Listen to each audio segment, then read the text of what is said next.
Well, hello everybody. Welcome to the show today. Very happy to have you here. We're going to be getting into a lot of Disney stuff today. Actually, uh, just an incredible load of news coming out from many places in regards to Disney stuff, and none of it's good. Which is, weird. You would expect at least something to be good, but nope. So Disney's definitely in trouble. I'm wondering if they're aware of it. Bob Iger acts like he is, but I'm not sure. Nevertheless, we'll be getting into that, and we got a couple other things to talk about today for sure. Hopefully, you all had yourselves a really good weekend. I'm going to go over here, hit that like and share, and please do the same, so people know we're on and they can come and join us.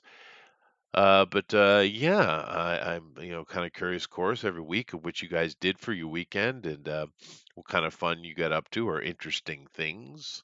My weekend was it was actually an interesting weekend. I My brother, not my brother, my son's girlfriend was supposed to come down for the weekend, but they couldn't find a hotel room here in the city over the mountain or the village. So they ended up going up to the city. So we went up and had lunch with her. And, Thundera was really bizarre to me because, I said, well, why don't you just have her stay here? You know, Hmm. the normal response, right? And Right. they were, umming and awing and making excuses. And like the first one was like, "Well, the room's full of stuff and it's dusty." And I'm like, "Well, yeah, but we can move everything in the room from here to there. We can do that. Mm-hmm. It's like an afternoon of work, and open it up, let it air out a bit. It's not that dusty." And Right. then they were like, "Well, you know." Mom will have to take care of her. And I'm like, well, first of all, that's all she does. And this girl is as Japanese as my wife is. And I mean that in an extreme way. But anyway, they go on and on. And I kind of just gave up, on it because they were clearly didn't want that.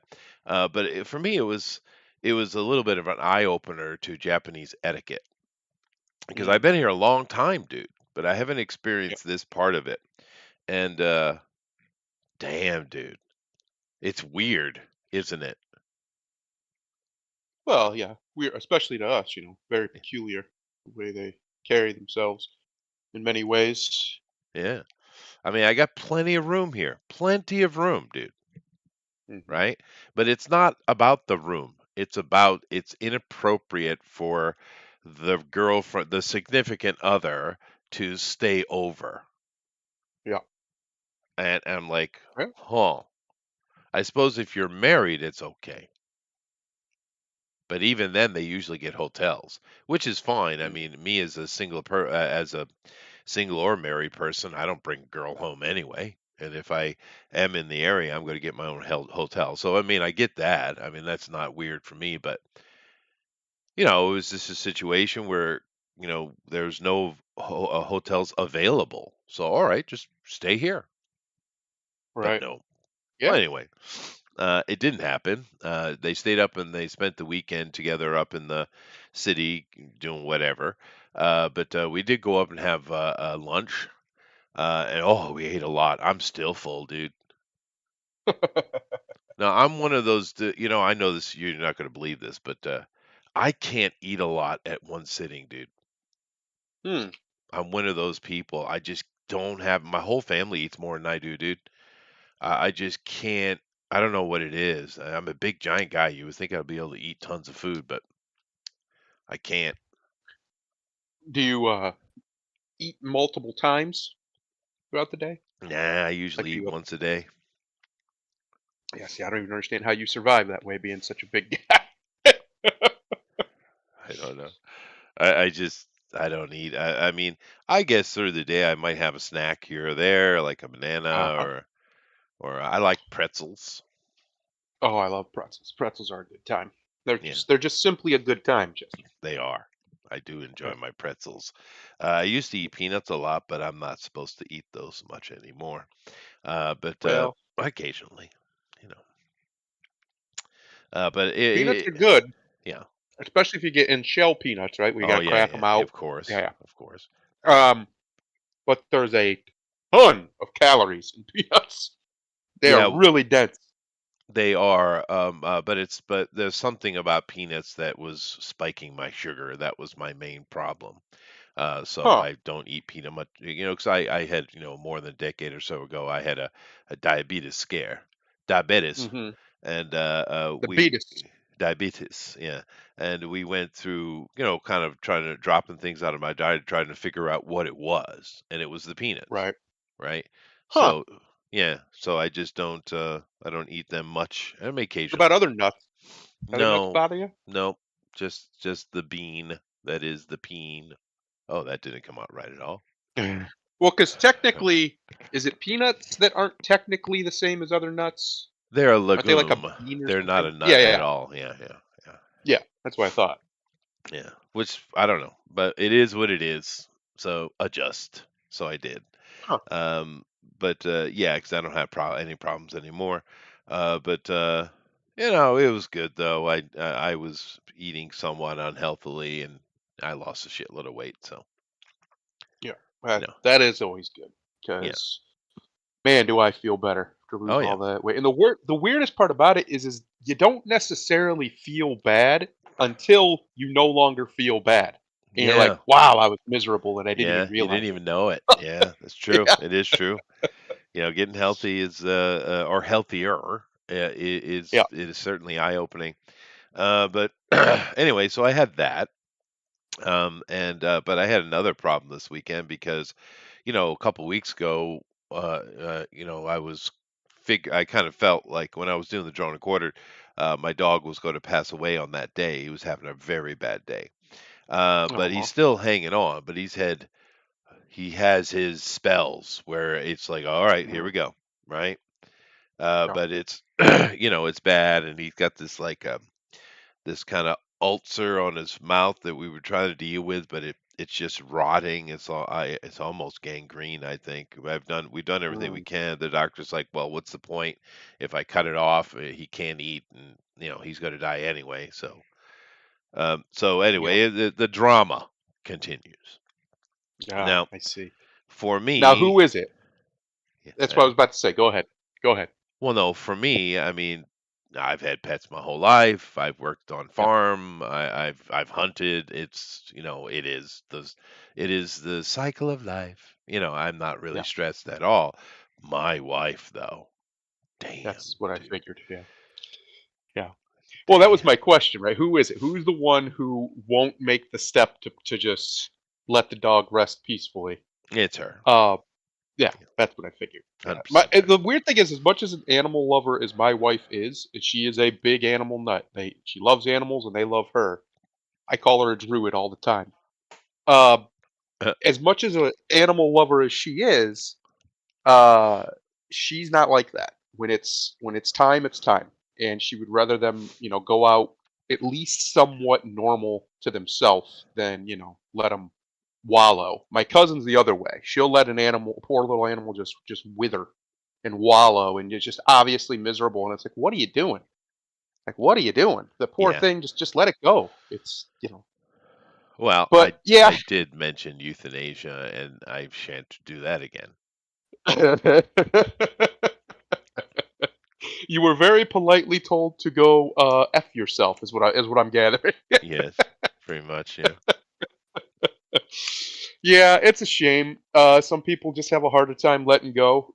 I've had them my whole life too. Grew up out in the country, so it's not a big deal. Like it's something when you get a pet, it's something you need to prepare yourself for that day. The moment you pick that pet up, that there might come a time where you have to put this animal down. Oh yeah. And if you can't deal with that, you either shouldn't have the pet or you should get yourself comfortable with it because it's just not fair to them because they don't know what's going on, right? They just know they're miserable. Right. Uh, and it's I don't know. That's just how I've always seen it. It's not fair to the animal. They don't want to Well, feel miserable. if I was that bad, put me down. Yeah, Jesus. me too. You If I know. ever get something, that there's just no fixing, or the fixing of it would just be, it'd be worse than the living through it. Yeah, just put me down. Like I don't, life's not Well, that yeah, precious to me that I have to hang on to it no. for every fiber. Well, most of the time he's staring into the void anyway. Yeah. He's rarely there throughout the day. Oh, And of course. it is what it is. Other than that, he has seizures and like literally fall over backwards. I've never seen a dog do that. Mm. It's weird. I mean, he happens several times a day now. He'll have seizures and his head will go in a really weird direction. His tongue will just flop right out of his mouth. Aw. Yeah, no, it sucks, but I mean, I've seen it before. Um, Mhm. my wife just hasn't. Like she was taking him out to see if he could do a walk yesterday, and he had one in her arms. Oh my God, she came running in the house screaming. I thought the freaking apocalypse had come. Well, for her, it had. It had, yes. Yeah, it's a lot of it is just whether you've been around them your whole life or not. I think, and Right. I've Yeah. like literally my entire life, we always had at least one dog, usually more than one, maybe a cat too. And I grew up out in the country, so you just death was around you. Animals Sure. were dying all the time, Sure. and people. And it's just the way it is. And I guess that's probably why I'm not afraid of death at all. I don't necessarily want to die. The experience of dying. I'm not looking forward to that. But death itself, nah. I've Right. never been afraid of it. Like I've always been the type of person that I don't understand the people who go to these obscene lengths just to live. I've never understood that. Where, Yeah. you have guys like who was it? It was one of the rich, like one of the Rothschilds that just died a few years ago. He had like 6 heart transplants, something like that. Right. And I'm like, "What? Why? Because he's Just just special, stop." Gennaro. He's special. Oh my gosh, that's insane. Yeah. 6 heart transplants. Yep. No, those things don't Wasted last 6 very hearts. long, right? Right. Yeah, Yeah, you're they're very not. lucky if you last too long with it. And it's just like I don't know. I can understand if you're a real young person or whatever, fine. But he was old. So what are we doing? Like at some point, it's time to just go off into the pasture and let what happens happens. Let nature take its course. That's true. I Yeah. don't know. Yeah. But I mean, and it is a difference. In the older world, this wouldn't have been as big a deal, I imagine. But I've grown up slaughtering and butchering animals, and yada yada. It's nothing to me, and I think that Mhm. makes her mad, right? Because I asked her directly. I said, "Were you pissed because I'm not the same emotion as you?" No, no, never. I don't believe it. You've been married to her a long time, you know. Yeah, because I just Yeah, it's don't. just I mean, You know. is what it is, man. Some Mhm. people just deal with that like regular death, even like human death just doesn't affect me like it does normal people. And I know I'm abnormal about it. I don't make a big deal about it, but I don't understand why everybody acts surprised. Now, if it was a genuine surprise, sure. Sure, But which we somebody in have their one. 80s keels, yeah, they keel over. At the, like they were 80. What? Why are Yeah. we shocked by this? Well, because in the excuses they were making for not having the girl come here, Yeah, one of them was her uncle's in the hospital dying, which he is, right? right. And the other one was that Oren is passing, and of course he has this cancerous smell that it's just Mm, we can't do it. We've tried. We can't, and that's the only one I agreed with a little bit. I was like, oh well, that is a good point. But yeah, yeah, I don't know. It was a weird weekend. Yeah. sounds like it. Sounds like And then after today, I have to go give a lecture on Alexander the Great. it. Oh, well, Yes. that should be fun. That's not a topic that hasn't been done to death. Yeah. Alexander the I didn't prepare very much. Great.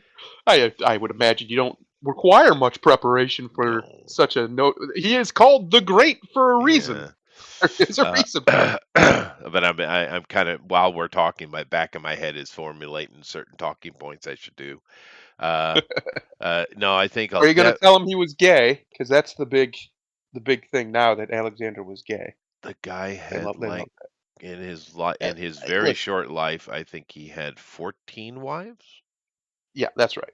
That's correct. But you see, he one time there's an account he kissed a man, so obviously he was obviously homosexual, clearly, because Well, he kissed one man one the time. Greek military did have the companion system that the Japanese Yeah, oddly had, just kind of separated. It's weird, where they, you had the veteran soldier and the rookie soldier, and there was a homosexual relationship built into that. But I yes. think that was more about control and Dominance. yeah, it was a It's little like bit dogs. different. But he was a rich boy. Yes. I don't think he took part in play any of that shit. I mean, he was No. at birth a general, right? He's a weirdo. Right. But I think I will stick to. I'll have to talk about Philip, his dad, a bit. And I think I'll make because one thing I never see people mention is they don't talk about his dad. All they'll do is Yeah. like he was assassinated and Alexander had to take over. Okay, fair enough, but you know, who was his dad? Why was his dad important? Because before his father, Macedonia was kind of a backwater, really, Yep. right? The Greeks considered them to be, yokels, Right. hicks, right? They didn't really have any respect for him at all. And he created the sarissa, which is Mhm. a big old 18-foot long spear. He also created the phalanx, kind Yeah. of an important little military strategy there in human history. Up until, oh, 1,200 years ago, probably the best way to fight militarily in melee. Right. Like, it was He just invented that very shit. hard to overcome. Right. And that's how Yep. Macedonia came out and took over the damn world. Yep. Very quickly. See, Would you say, you're helping me. Thank you. yeah, would you say, there's people who have different claims to the title, but would you say it was probably Alexander who's the greatest general of all time? No, I would not. No? There are many who would come to my thought first, but he got he got lucky. He did. He had two battles. Issus, of course, being the first one, and then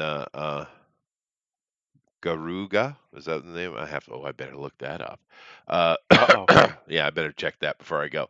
But those two right there are the really big battles that he won that are important. Mhm. And he got lucky as shit, dude, especially in Issus, which is really where he's crossing into Persia. That's the first big Right. battle.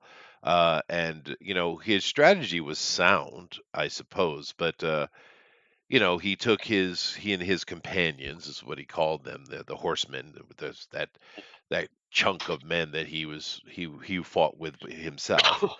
Um, they charged headlong into the enemy. Ridiculous, Yeah. right? But Right. it's across that river. But the whole I better look that one up too. Damn it. But See? the river name, the names.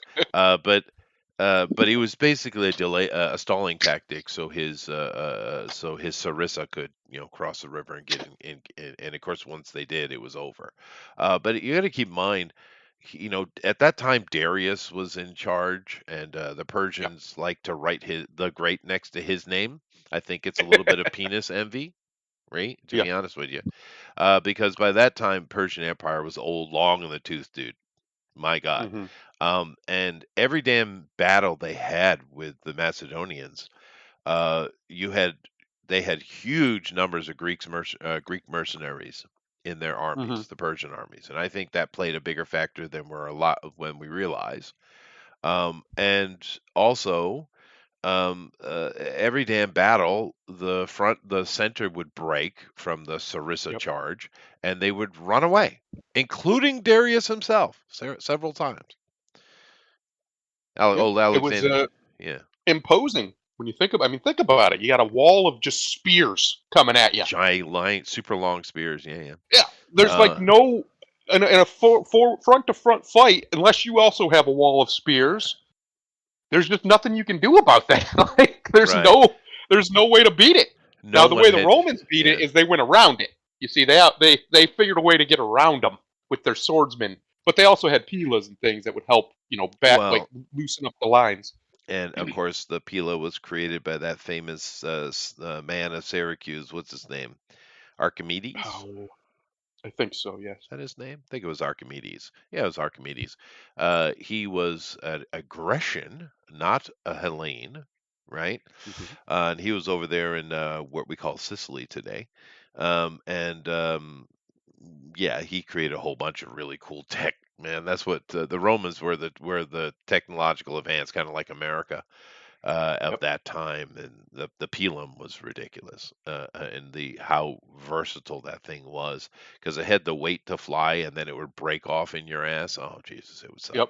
Break off in your shield and ruin your shield, and Yeah, it was no, crazy. yeah, it was really Because really it smart. would put so much weight on your arm because it would when it would hit, it would fold, and then it would just like pull your arm down, so your shield basically became useless. Yeah, So you just had to discard your shield if it got stuck in there because you yeah, couldn't get it out, and if it got stuck in you, you couldn't get it out. They had yeah. that little hook on it, They so did. if you tried to pull it out, it would rip your stuff open, and you're done. Bye Old bye. That's old it. You're Archimedes dead. and his lasers. Just brilliant. Yeah, yeah, yeah. People Archimedes don't said, "Screw you." Yes, Dave. exactly. That was funny, Dave. Dave gets points.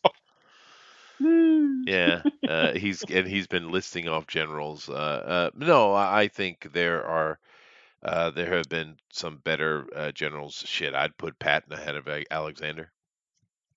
He was pretty amazing. It's a shame Yeah. they killed him. I mean, he died in a car Oh, accident. yeah. Um, Clearly. yeah. But that Leonidas, I would say of us, it's a little Yeah. earlier, but Leonidas was certainly a better general than Alexander. Alexander, he had the momentum his father created. He Yeah. was freaking fearless. That's obvious. And Mhm. he got lucky a couple of Which times. is probably what got him killed was that fearlessness. Because when he fell off that wall in India, I don't think he ever really recovered from it because he Yeah, but just was he was. fearless. I think he would also he had let his guard down because I think in the end they probably poisoned him. Could But be. more than likely. But whatever. Shine bright, die young. I guess. Sun Tzu, Dave says. Sun Tzu gives a lot of credit because of a little book he wrote, and all the modern generals read it, and it's like their freaking Bible. I've read the book twice Yep. because I read it once and I was like, huh, and then I read it again just to make sure I didn't miss something, and then I was double huh, because that whole damn book, which you can go read if you like, all it says is the most common sense thing: fight your Yep. enemy where you have strength. Okay, got it. Let me write that down. Uh, make sure you know your enemy's strength. Okay, all right, I got it. There's another one. That's number two, etc. It's the most common sense shit. Yep. There's And yet nothing somehow enlightening the about it. Chinese to this day are terrible at war. Oh, they've always been. Explain that. The Chinese Yeah. suck at war, dude. They've never been good at war. The Siamese were much better Yes. at making war than them, and they were a constant threat to them, to be honest with you. But the Asians are not good at war. They're just not. I mean, when they're fighting each other, fine. But look with the Sure. Japanese, all that power and everything they had, and they come over and pricked us. We're like, hey, hold on a second. We literally Wait a minute. marched right across the ocean and Yeah. just nonstop and dropped them. With Right? with hardly any navy left because they devastated a bunch of it. They We did. still got over Yeah. there. And that's the hardest way to do a thing is just to march Yeah. across a freaking ocean. But we did it. Not people don't understand. We literally just wiped their ass the whole damn time. We lost nothing, and it Yeah. just a constant march right into Okinawa. Right? And they had nothing for us, nothing for us, which is really when you start getting the argument of people say, well, we shouldn't have dropped the nuclear bombs, we should have just blockaded them, which we could have done because we Sure. dominated the shit out of them, dude. But I don't know, I think it was probably less death than if we had done it the other way. It would have been Well, a lot more dead Japanese. we also didn't need Stalin getting there because he was planning on invading Yeah, Japan. that's probably true. Ragnar Lothbrok. He was a pretty good battlefield captain, I'd say. Ragnar. If you Yeah, go study some of the stuff he did, he's a real dude, by the way, guys. yeah. I know they made him gay in the show, but you know, I've never You heard know of a what's gay crazy? Viking. You ever heard of a gay Viking? That was new. Yeah, yeah, no. You We know had a what's crazy? we had a black lady They Jarl were too. they were hyper masculine before there was hyper masculine. They were no, there was not too many gay Vikings. Let's put it that way. Um, No, but really don't think so. Yeah. what's crazy to me is one of the most famous generals in American history, of course, is Custer. But he was actually not a bad general. He Oh, he's just a pretty made good one general. really stupid decision, and it cost him everything. Other than And that, he was actually quite good if you look at his record and his he history. was. He was Yeah, actually an amazing general. But yep, Or colonel, sorry.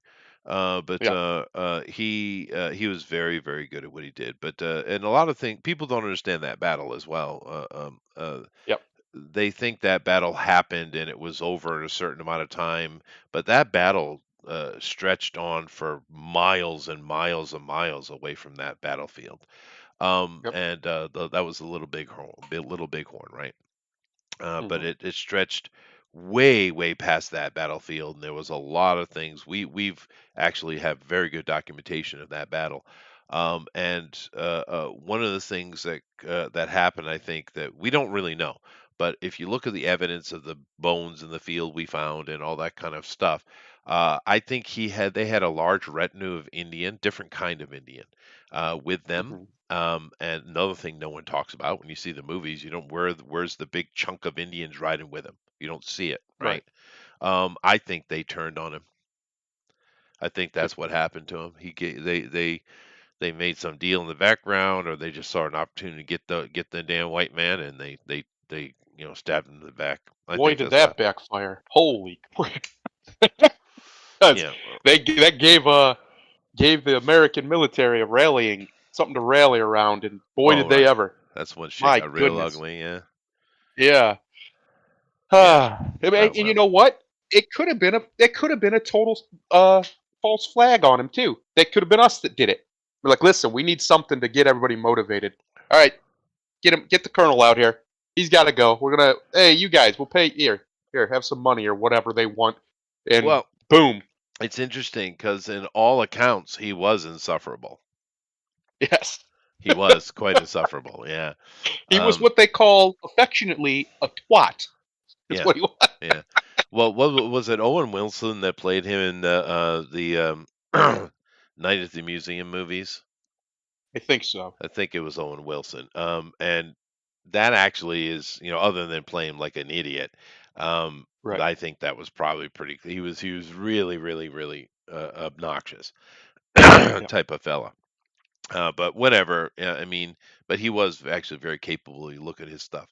But no, I wouldn't put Alexander high at all. I think he got lucky. He was literally given an army by the death of his father, which, in all accounts, one of the theories is that he killed his father, had him Yep. killed. That could be true. We don't really know, but he had that. He got real lucky at a couple places with some pretty standard battlefield decisions, not genius stuff, just pretty standard. And then he ran into an old kingdom that didn't really want to fight. Because as Yep. soon as he ran into a kingdom that did want to fight, they were backed right up. India, hmm right? Yep. As soon as they got into India proper, getting into the Indus Valley and the Kush, past the Kush, they got backed right up, right? Because all those other battles he had after, Darius, of course, was assassinated by one of his governors, and that pissed Alexander off to no end. That poor guy, he hmm suffered greatly. I mean, what they did to that fella, because Alexander wanted that glory himself, because he was extremely vainglorious individual. Yep. But all the other battles they had were against mountain bandits, Robin Hood esque types. That I Mm. mean, that kind of little merry groups, little bandit groups, is really what most of his fighting was. Um, the big battles were those first two one, Issus and the Gahunda, which I need to look up. It's a G. I know it's a G. It starts with a G. But those were the important battles, and in both of those, um, it's really the Persians had no fight in them. They had no fight in them, and Yeah, especially after Issus, where all the Greek mercenaries put their hands up and surrendered, right? That were with right. the Persians, and because they just paid their mercenaries, they're paid soldiers. But Alexander killed them to the last man, right? He considered them traitors, and etc. The funny thing though, after Alexander died and the chaos that came with it, and the Saracen Empire came out of what was Persia eventually, and yada yada yada yada. But Yep. one of the most successful inheritors of Alexander's success was Ptolemy, right? Yeah. And Ptolemy was he wasn't even really really Greek. He No, was a Persian general, and man, them Persians. Persia got really screwed by Islam. But go on. but and he they got defeated and he surrendered and Alexander respected him and he ended up becoming one of Alexander's generals. But and of course he moved his family completely over to Alexandria and they had holdings up in Greece, so we kind of look at them as being Greek, right? Right. But in truth, he wasn't. He wasn't Macedonian. He wasn't Greek. He was a Persian general, and a lot of Hmm. people don't really consider that because it was the other than the Saracen Empire that came later. He was the most successful of the inheritors, right? Right. Ptolemy. I mean, they held that for centuries. They held Egypt. Wasn't until Julius and then Mark Antony. Boy, that lady, she put out, man. She did. Yeah. Yeah. And then eventually, another almost like adopted son in a way. Well, literally, directly with Caesar and Augustus. Oh, Octavian, yeah. Solved that riddle. He solved that puzzle real Yeah, quick. burn it all down. Man, Yeah. he might have been, and probably is, the greatest ruler of all time. Oh, sure. Yeah. I Well, mean, actually, it's hard to argue against him. a lot of our governance we have today are coming out of his system that he set up, the Yes. province, the prefectural system that he built. Yeah, no, Octavian was freaking genius, and that's Yep. why Julius adopted him. Clearly, He's like, it's like, oh, oh, I got to have him yeah, I'll right have there. that one. This Thank you one. very much. Yeah. Uh, Which is interesting because Julius was a military man for most of his his career. So I think that being a general and being all these things helped him be very good at talent scouting in a way, right? He yeah, could I'm just kind sure. of read people, I'm sure. and I think that's why we got. I honestly, it's hard to say anybody was better. The greatest ruler of all time No, I'd with agree Augustus. with Octavian Yeah, being the best we've seen, or at least in the running, that we know right? about. Yeah, Yeah. yeah. But no, he was very, very proactive. It was all about making Rome stronger and better, right? Yes. And a lot of the later Caesars that came after him didn't do much of that. It was more about their own No. personal power or their megalomania, with Nero and stuff like that. The only one I'd say that really put a death grip on stuff and did some improvement in Rome was probably Vespasian or maybe Hadrian. But Hmm. Vespasian had, I consider him to be ridiculously successful. They rebuilt after all the chaos, and Rome saw. I'd say he led them into the golden age, Vespasian, and of course he created a Interesting. religion, you know, Yeah, which ended it up helps. going on to dominate the goddamn planet. So we'll give him a couple of points. His son Titus was quite the general, actually. Yeah. So anyway, Yeah, it's crazy. It's kind of crazy when you look at like the history of the world from your Alexander all the way to Rome, and how so much of world history, and people could just say, European history, whatever, but world history too, centered around that little corner of the Mediterranean. right? Yep. That little chunk of the world was just the focal. Even Egypt is right there, the Well, focal point Macedonia as of well. everything. Yep, I mean, for but so not long. Nasa, Sumer, and damn it, my brain. Assyria, Akkad, Babylon, Mesopotamia. Yep, Sorry, thank you. yes, all of them are right there, Yeah. right in that general region. It's just nuts. It's crazy how much of the world has been affected by such a small little place. Right, and Yeah. of course it is very centric because we're the ones that brought on the modern technological age. So we write the winners write the Esther, my history. wife would like you to know that her nails are very, very cute. Well, thank you. I'm glad to Yeah, hear it. We actually, she's very glad. I actually had some nail conversations this weekend. I did. Because on Friday night, I had because I got a high school class and they're all graduating, going to university, right? So it's like the last Mhm. classes I'm seeing them, and of course here in Japan. In school, they're not allowed to dye their hair. They're not allowed to pierce their ears. They can't wear makeup. They can't paint their fingernails. They can't do these things. Sure. Now the girls might do it at home for practice or something like that, but they can't do it, right? So as soon as they get out of high school, they go into this kind of like cocoon, right? And they come out usually quite hideous on the other side, but because they don't know what they're doing, they have no practice. Whereas a Western girl, I mean, ask your wife how long has she been practicing makeup and nails? I mean, how long has she Oh, been her whole doing it? life. Yeah, She does her nails herself, in fact. yeah. But So quite a while. one of the girls, she's a cute kid too, but she's so that helps, right? But Yeah. she's just a nice, super nice kid.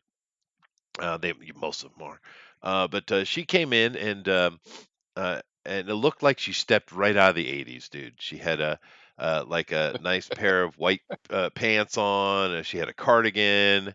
It looked good, but from my point of view, right? Of course, these Mm, girls are they don't show skin over here. There's no cleavage in Japan, right? They're very mm. modest.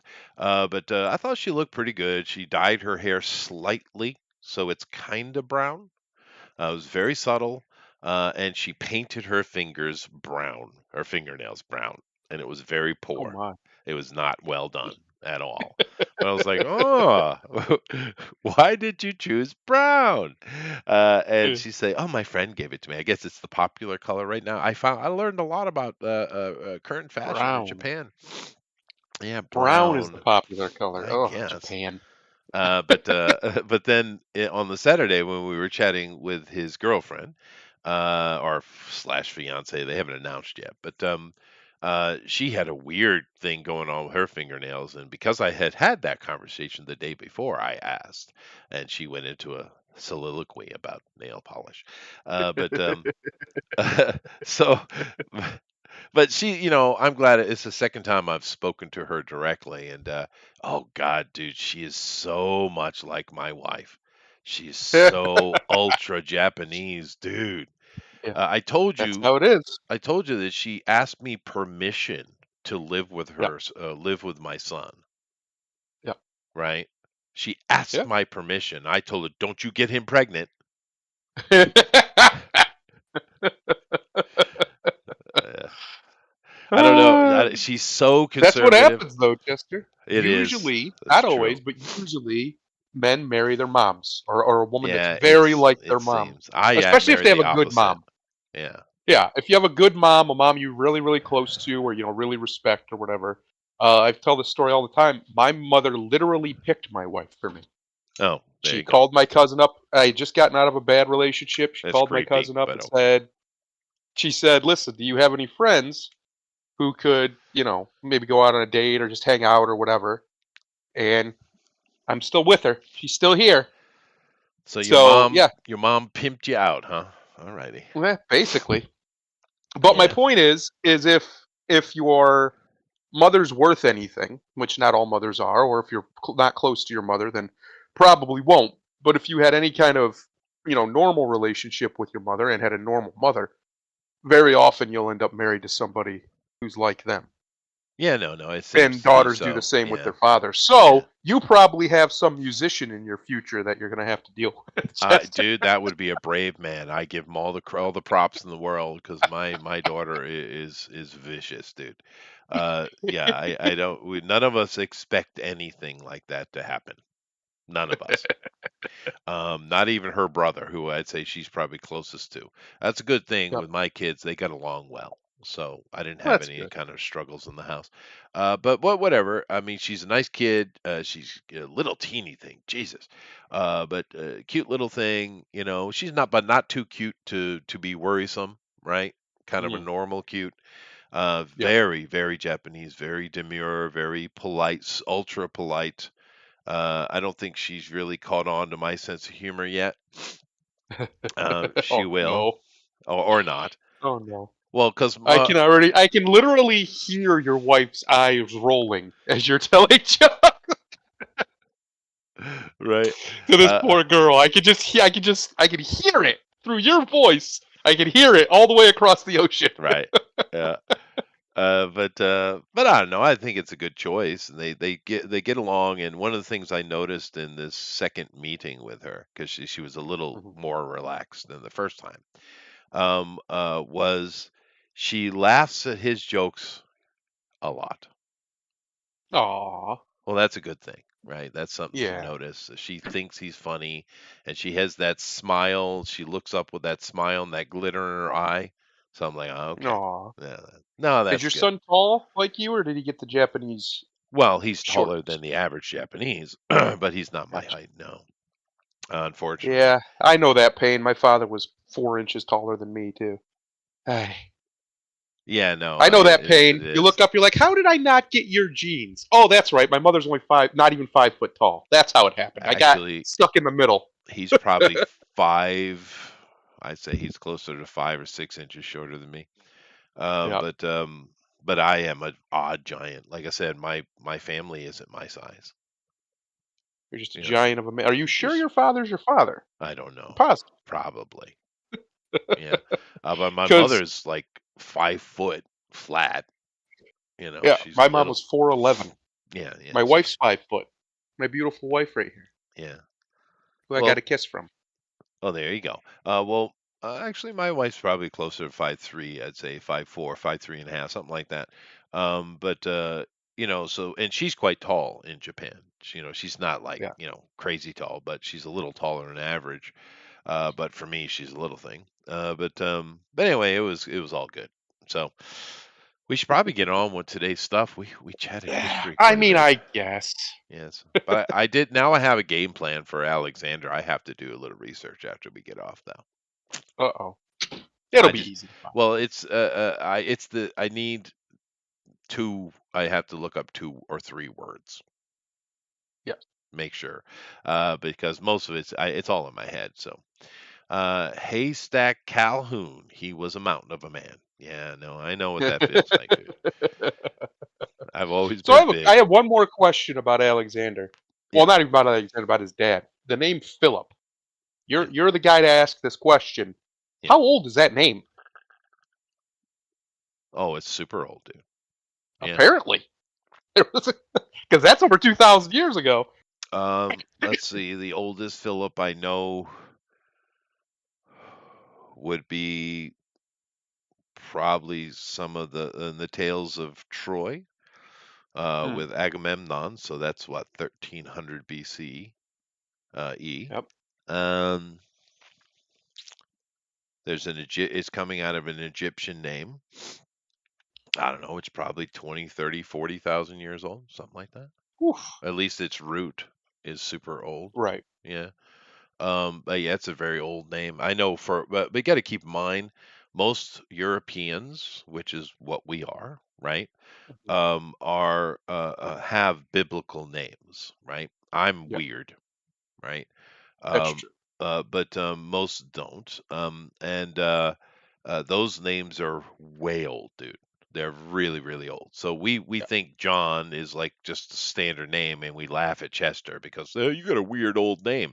My name is a couple thousand years old. Yours is like 10. So shut up. Right. right? Yeah.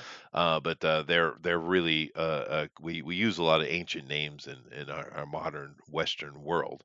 But although my last, because my name is coming, Chester's coming out of Castium, right? Which just means a person of the fort or the castle, right? Castle person. Mm. The Castilian is the same, an Italian version of it, although it took on more of the guy in charge of the castle Yes. feeling later on. But my last name, however, the Bushabe, or Bushabe, of course, the Bushab just is the Norwegian for forest, right? So it's as Mm. old as that is, which is older. It's certainly at least a few thousand years older than my first name. But the Bay part of my name is coming out of Egypt. It's one of the, we don't even know who put that in place, but some ancient, there's theories, but we don't really know. But some ancient Egyptian king created a kind of a similar system to what Augustus put up with the governor system, of Mm. having families in various holdings to manage their territory, the bays, Right. right? And so if you see anybody who has a BE, a BA, a BY, a BI, or whatever at the end of their name, these are coming out of the ancient Egyptian governor system. And all of those Bay families are the ones who, were they're basically like a governor or a baron. The baron system is coming out of Sure. that. They were managing land for the royals, right? So that part of my name is super old. That ending, Hmm. right?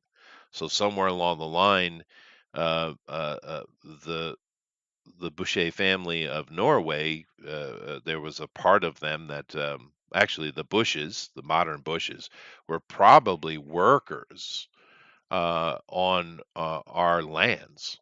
They were probably Hmm. just people who lived on the land it took that we controlled. So things changed, huh? Yeah, Well, you sell your soul to the right devil, and that's that's what true. happens. That is true. Yeah. But that's the only part of my name that's really old. Interesting. Whereas Well, Grimlock Cornelius. here, his name Of is course. Yeah, fantastical. that's Yes. true. It's a great name, Yeah, Grimlock. yeah, It is genuinely a good name. That's one of the few, because that franchise, some of the naming is but Grimlock's good. I like Grimlock. That's true. that's True. solid. And Eric is complaining about my bushy forest. How would he know what it looks like? Well, he's a manscaper. He's just envious. So it is what it is. But we should get into it. I'd like to know Let's the go. origin of my last name. Well, is this your actual last name there, Dave? Looks Polish. What is it? Spell it out for me.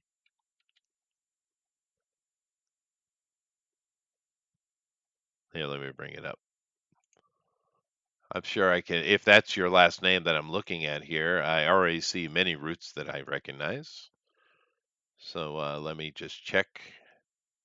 Mine's real easy. At some point, an ancestor of mine worked in the town of Cloister in Switzerland, or right on the Swiss Austrian border, Uh, and they added Meyer because he was a field worker. So there you right, go. right. That's my last Sure. name. I was an Oscar wiener. Hey, Yep, all the time, bro. Literally growing up, and I was like, I just tell people, thank you. proud.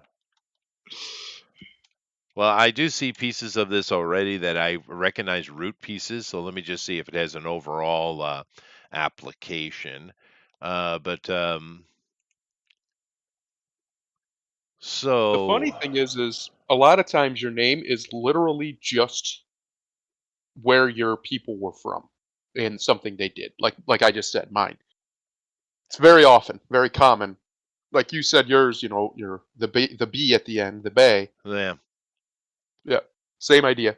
This is what he does. Oh, okay, that's his name.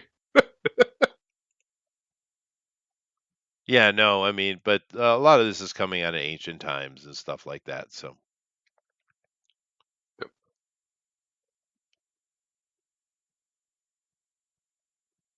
Okay. I have a few sites that I know how to search these things a little better than the average YouTuber, I would say. The average bear. Yeah, because in all honesty, I'm just doing a little quick research here. Um, m- this definitely has a Slavic ending on it, Mhm. meaning village person here with the wits. But the first part of it is definitely Mesopotamian, dude. Hmm. It's pretty Stan. old. Yeah. That's crazy. It's just crazy how names just they don't change really. The language around them changes, but you can track them down if you know where to look. Yeah, yeah, you can. And and there seems to be an Awanda that is famous because her name keeps popping up. Awanda, Wanda. some Wanda. Interesting. Yeah, this one is rare though, dude. I'm Yeah. not getting tons of quick information. I'd have to go a little deeper than I have time for right now, but I can definitely find out for you, dude. I will. Let's see. There's a little bit of no.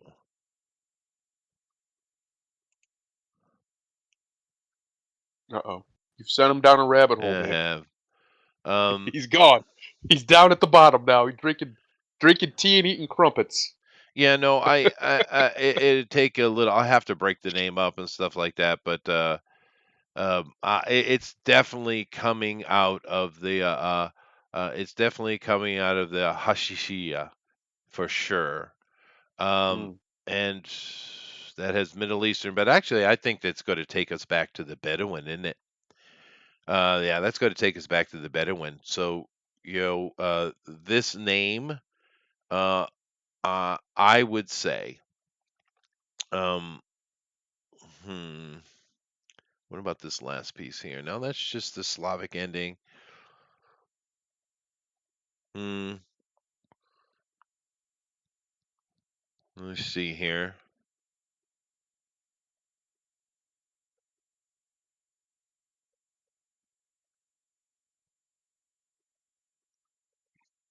Yeah, no, you sent me. It's your fault.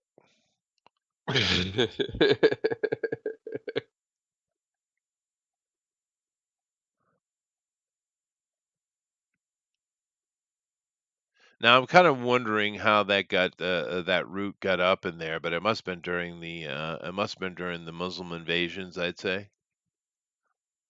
Could do.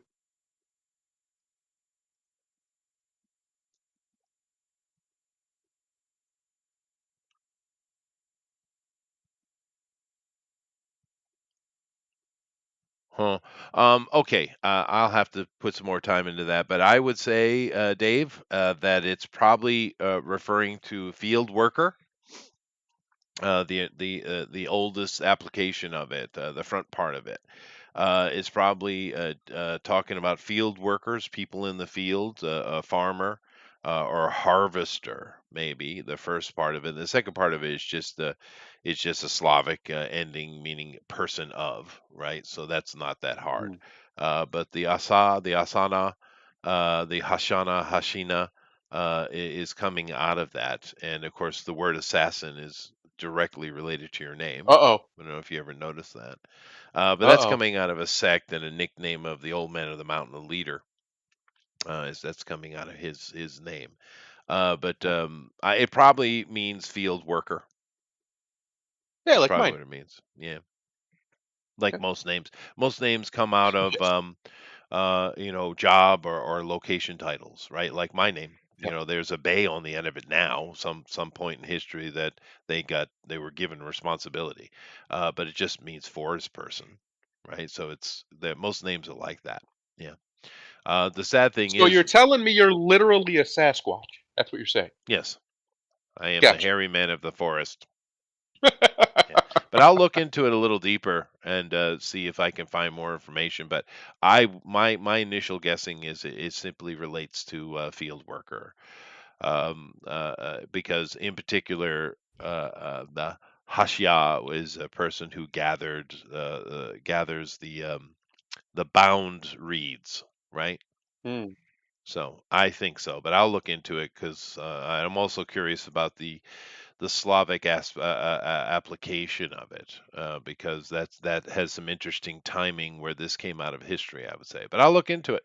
It is an interesting name, but we need to They get don't into get our the stuff. credit, the Slavs, for stopping that Muslim invasion that they rightfully deserve. They No, did. and of course we still call them Slavs, which is an Right. insult, So it's funny. But anyway, we need to get into it, and I will find out and give you This one's information rough. because this sucks. But go ahead. Yeah, John Wick series star. I don't know if I'd call him the star, but go on. Lance Reddick passes away at 60, reportedly of natural causes. Man, that's young. It is young. And he was in good shape too. He It's not like he was was. some big slovenly dude. No, Uh, no. Great actor. Truly one of the guys that I always wanted more for because every time he was on the screen, he killed it every time. Yeah, I like him. And Yeah. yeah, He it's was a shame. great as the Continental Yep. concierge, I guess you call him. Of course, he's more than Yep. that. But he's really, I like him. We're gonna look at some of his things he's done here in a minute. But we lost another fairly healthy looking black fellow not too long ago.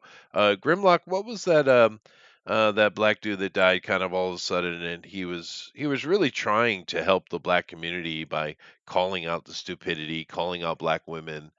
Uh, Oh, you're talking about Kevin Samuels. Kevin Yeah. Samuels. There's another guy who looked real healthy and he died. About the same age too.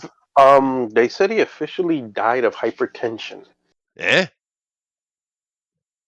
Damn. Interesting. Relax, dude. which probably went undiagnosed, or well, I would say he was a workaholic. Dude was working a lot, Yeah. True. like It's the true. amount of hours he was putting in.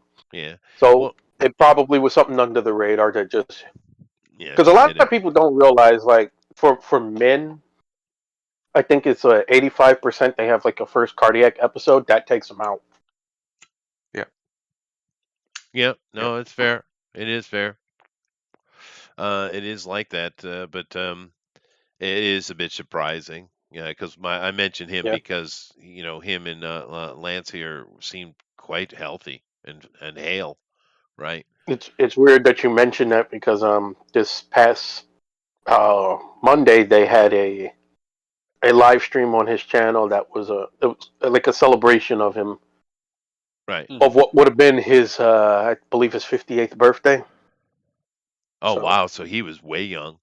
Yeah. yeah, Way young. Yeah, and it's a shame too because and to be and, fair, the black and community isn't needs more voices like that.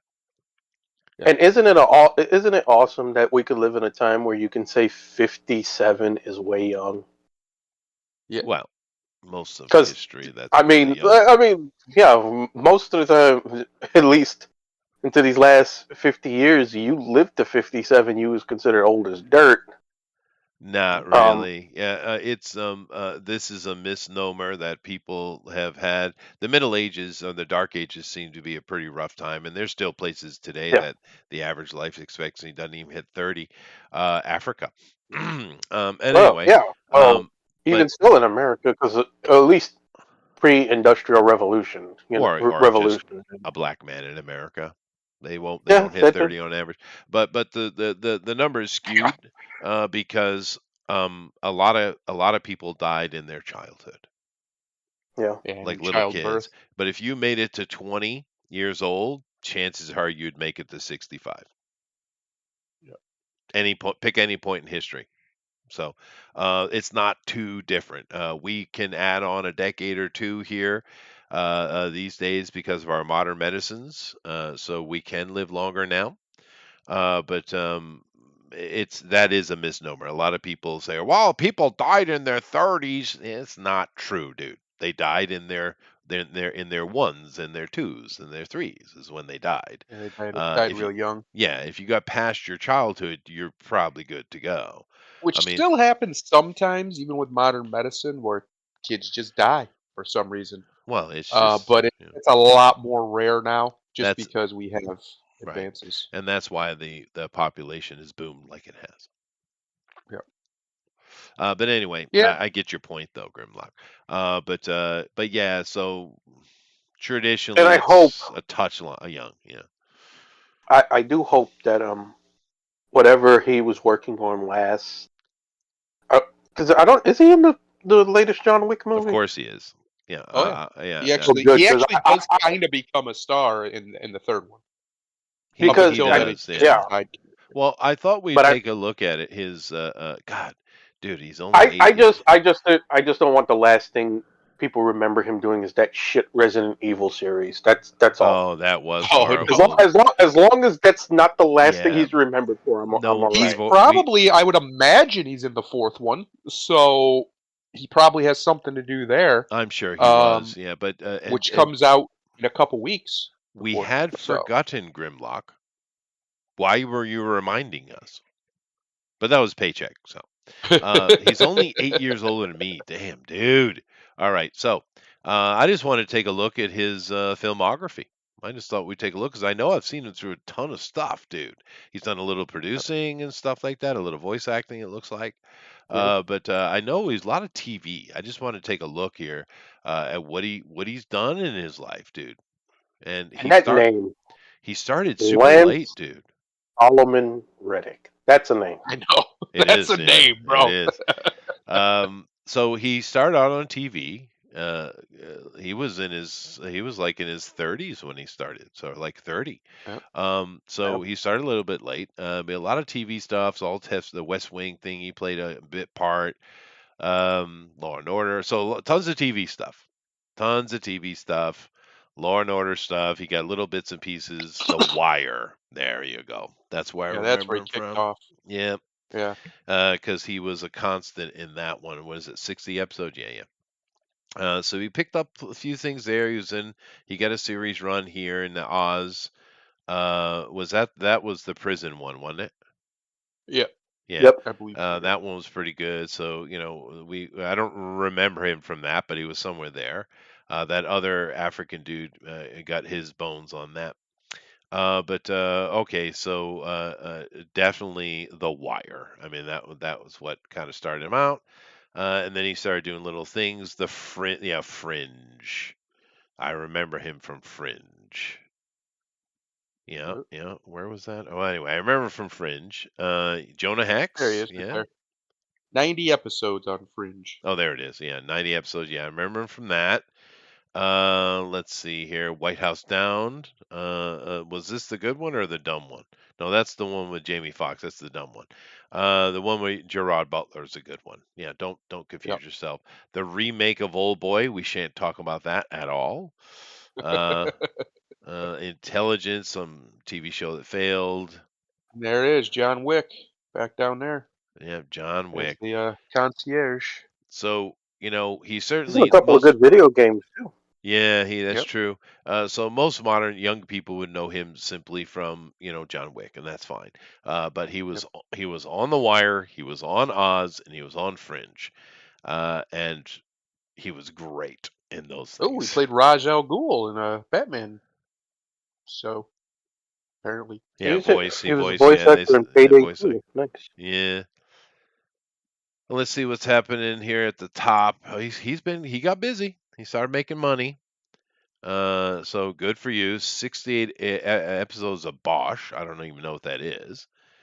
he was in I don't the either. Horizon games too. He played the mentor slash maybe the bad guy slash. I didn't play the second one, so I don't know how that played out. But yeah, Batman Unburied. I have yet to check that out. Yeah, he played so Papa hopefully Wayne. his last acting appearance will be a good one in John Wick 4. I'm sure it Hopefully will be. Yeah. we can sanitize our brains of that Resident Evil show. 105 credits though. But that Resident Evil thing was bad. Frasier is probably shit too. Yeah. But he did this Legend of Vox Machina nonsense. He's just taking money. He's making money. He's making money. Good for him. Getting The paid. sad thing is, John Wick, which is completely in the can, coming out soon, was his last bit, and nothing coming. Yep. Oh well. Yeah, but Yeah, it's a shame. It's it's way too young. 60 years old is, it is especially a guy like, it'd be different. You could understand if he was unhealthy or there was something. As far as we know, there was nothing wrong with him. He just, I'm assuming, just had some kind ended. of heart attack, Yeah, and that was it. he did the Destiny game series too. I didn't see Yep. that. Yeah, yeah, Yep. It was Zavala, Commander Zavala. Zavala. Yeah. Alrighty. Well, safe journey, sir. Condolences to the family, of course. He's just one of those actors I like. I think everyone's very similar. We like him. He's got a Yep. cool demeanor. He speaks well. He has great posture. Um, he's just one of those cool actors. He's a character actor. Present. Yeah, he's got presence. He's cool. Yeah. Especially his posture, his mannerism. When Yeah. they picked him, He had a lot of dignity to him, he the way he did, carried himself. and it made him perfect to be the concierge at the Continental. Right? Yes. It's exactly the right choice. Perfect casting. So yeah, it's a shame though. We're not going to get any more of him. Ah, too young, dude. 8 years Yeah. away from And he me. had just, man, he had just kind of hit his stride too. That's what's crazy. In the last decade or so, he had finally like broke through the little bubble he was in and started, like you could see, he started to get a whole bunch of roles. Now some of them were crap, but he got a lot more Yeah, work. money. Yeah, yeah. Well, anyway, we're going to move on from this, but yeah, Lance Solomon Reddick. What a name, dude. So safe journey, sir. Moving on to the actual news. I got a kind of cluster of things I want to get to. Uh-oh. Shazam! Fury of the Gods director David Sandberg urges fans to not be, quote, be online or watch TV ahead of the film's release. Official TV spot spoils superhero cameo anyway. Good Now, job, guys. there's a lot of noise going on about this, right? And the thing is the cameo that important? I don't think so um, because David, I got some news for you. The toy line got released 3 weeks ago and spoiled that. So you're a bit late here, a brother. little bit, Yep. and no one's going to watch the damn movie anyway. I But watched it. I actually how did go was it? watch it. It's pretty good. It's, you didn't really like the first one. Well, you liked all of it but the last act. Yeah, I would say this one fixes that problem in a good way, because the last act is about him. And that's what the problem was with the first one. Is the last act wasn't really about him; it was about everybody. right, and that was They the kind of like problem. shoehorned everybody else in. Well, this one, I think they learned from that mistake, and they wanted to. He's the main character. It needs to be him that is the focal point, and it is. And he honestly, even though the villains are made up because they are, um, they were good. Those three women, one's a girl, I guess, but the three girls, fantastic. Helen Mirren, of course, she did great. Lucy Liu is Lucy Liu, and the other girl whose name I don't remember. They all did really well. They weren't. I liked the fact that they made the villains, in this case anyway. They didn't just make them cookie cutter evil, especially since they were generic and made up. They actually gave them character and let them develop their character right in front of you. And I appreciated that, because a lot of these movies, like the perfect example is Black Adam, they're just kind of there for the hero to beat up, right? Like that's the Right. only Yeah. reason they That's good to exist. hear.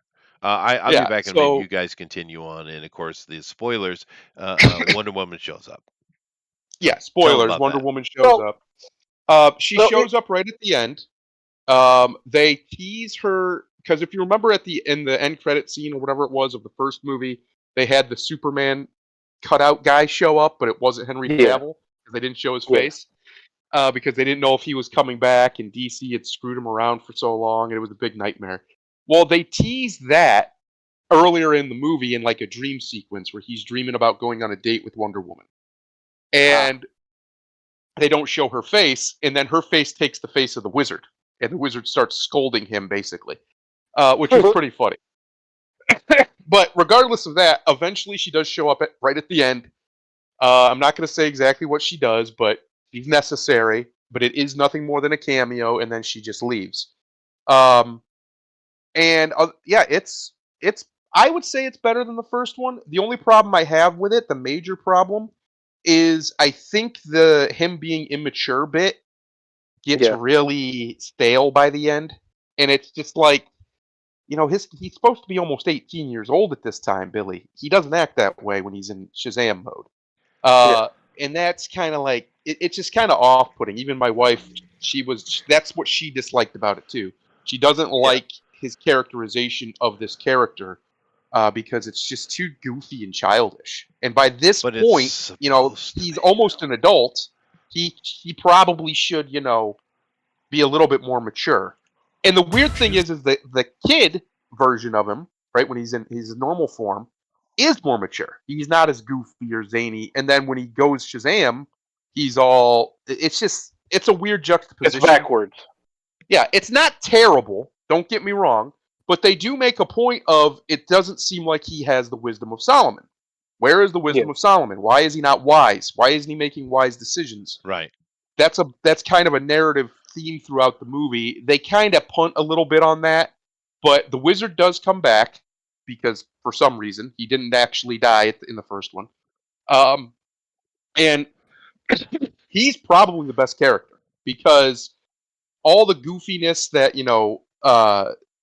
Zachary Levi's Shazam gets up to, he's like the straight man to that. He's like, oh my gosh, this guy, like he can't believe that how he behaves sometimes, and he makes fun of it in a little bit. It's actually kind of funny. Yeah. So is he emasculating our hero? No, because he emasculates himself, which is the problem. Therefore, they are emasculating the hero. But at the end of the movie, he finds his nuts. Let's put it that way. And he goes and does what he needs to do, and he has his big heroic moment and everything. And it was good. It was refreshing. It was a little bit forced, I would say, at the end, especially with the twist ending where Wonder Woman shows up. But otherwise, does he save the day or does she save the day? No, he saves the day, 100%. It's his movie, and I think they learned the lesson because at the end of the first one, they saved the day, right? He shares the power, and they all come together and stop him, and it was blah dumb. blah blah. It was the whole thing was dumb. They were way too soon. They literally go the other way with it. By the end of it, nobody else but him has power, and he has to save the day. And that's kind of the point. Is it's kind of him having to grow up, right? It's time to be the hero Spider-Man. now. Okay. Yeah. That's a winning formula. That's fine, Milso. Maybe it's worth watching, and it's got my girl in there. It does. And she looks pretty good. Yeah. I see her every day, so The one thing I saw as a criticism, even I haven't seen the movie yet, and you mentioned it, is that they made up villains for the movie. I don't mind that as much because me neither. I would I've been saying this all along. I'd rather you fuck up your own damn characters than fuck up an established one. That's true. So at least when you go that way, it's like, okay, that's yours. Do as you will with it. I can deal with that. And I'll be honest, the villain is one, it's Helen Mirren, who's fantastic. Yeah. Oh, like always. And she's menacing. She's got presence. She's the one thing we've been saying a lot of Marvel villains aren't. She's imperious. Yeah. She has that like don't fuck with me or you're gonna find out kind of like energy about her. I love that. That's what we need more of in our villains. We don't have enough villains who are like just their energy, just the way they carry themselves is terrifying because they're clearly not somebody to mess with, right? And that is what she pulls off in her performance. And there's three of them, so they have an interplay. It's just a pretty good story when it comes to the villains. It's not like the best movie ever made or anything, but I mean it's a Shazam movie. I don't know what people are expecting. Right. But and that's the thing. It's fun. Citizen Kane. Well, that's the thing that came off to me though. Is everyone? I have several comments in here. Well, maybe I'll see it anyway. Why do you care that Wonder Woman makes a cameo? Why would that dictate whether you saw the movie or not? Because there's a lot of comments like this that, I'll go see it anywhere, or maybe I'll go see it anyway. And it's like, why would that matter? Then I guess it's working in whatever. But I saw a bunch of comments like that. And it's like, why would that even matter? There's a cameo. So what? That has nothing to do with the story. It's a cameo. Well, she does play a pivotal role right at the end. I'm not going to spoil it, but she does play a pivotal role right at the end, but not in defeating the villain. That's what I'll say. He beats the bad guy. He does it himself with help from nobody else, Well, here's which my is what he question. needed to do. The fact that everything around him is female, everything, Yep. or gay, right? Yes. We know why they did this. We know the Yep. politic behind why everyone else is female, right? At least they didn't make him. They didn't go there. Of course, they could have told Mary Marvel, but they wouldn't have done that story right. But here's the thing. Even though there's all that female around him, intentionally so, Mhm. does he get to be the actual hero though? Yes. 100%. To the point where the wizard literally tells him and him alone, go save your family, go save the world. And he has to go do it. And he does do it. And he solves the problem too. The wizard doesn't solve the problem for him, like, which could have been something they did too, where you bring back the wizard. He knows everything, right? He's the wizard. Right. He could easily solve this problem for him in his brain, right? He could solve the riddle. Right. He doesn't. Shazam does it. Oh, that's good. He has to go solve it, and he does solve it, and it's actually a fairly satisfying conclusion. The part after it is the part that's a little rushed, I think, and just kind of I don't know how else to put it without spoiling it, but it's a little rushed.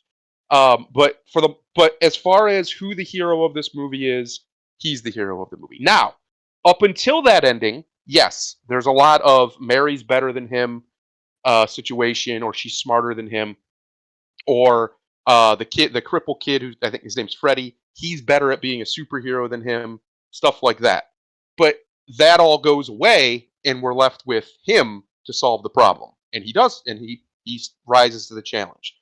The only thing that I think that they kind of, like I said, they punt on is the wisdom of Solomon. We never really get that concluded. Now that might be intentional if they want to try and get another movie. I don't know if they're going to, but that's one of the problems with the modern interpretation of this character is when he's in that form, he's never wise like he's supposed to be. Right? Once he activates his power, he's supposed to become more wise. He's supposed to have better perception. But the quirky thing, Billy Batson's a kid. That's the thing. It's the quirk about it, right? Yep. So but honestly, if you liked the first one, it's worth the money. I mean, it just is. And Zach's a good dude. Like, he's one of these guys who he has no business in Hollywood. Let's just be honest. He's too normal of a guy, and he's a nerd at heart, even though, he got himself in really good shape to play this character. So if you liked, like I said, you liked the first one, I don't see any reason why you wouldn't like this one. In fact, I'd say this one's better than the first one, especially considering our hero actually gets a proper hero's journey, and he saves the day. He wins. He wins in the end. If it falls near me, maybe I'll watch it. But he's certainly not getting any more movies. James Gunn has burned all of that to the ground. That's all gone. All gone. And we're going to talk a little bit about James Gunn today. I know it's not a rare thing for us to do, but I've kind of noticed something, and I want to have a conversation about it. But all right, so here we have this thing, which I thought was dumb. Who cares if it's a cameo? It has nothing to do with the story per se. Just because Wonder Woman shows up at the end, so what? Right? But people seem to care. I don't know. You ruined the movie for me, and the director's all panicking. It's like, well, obviously the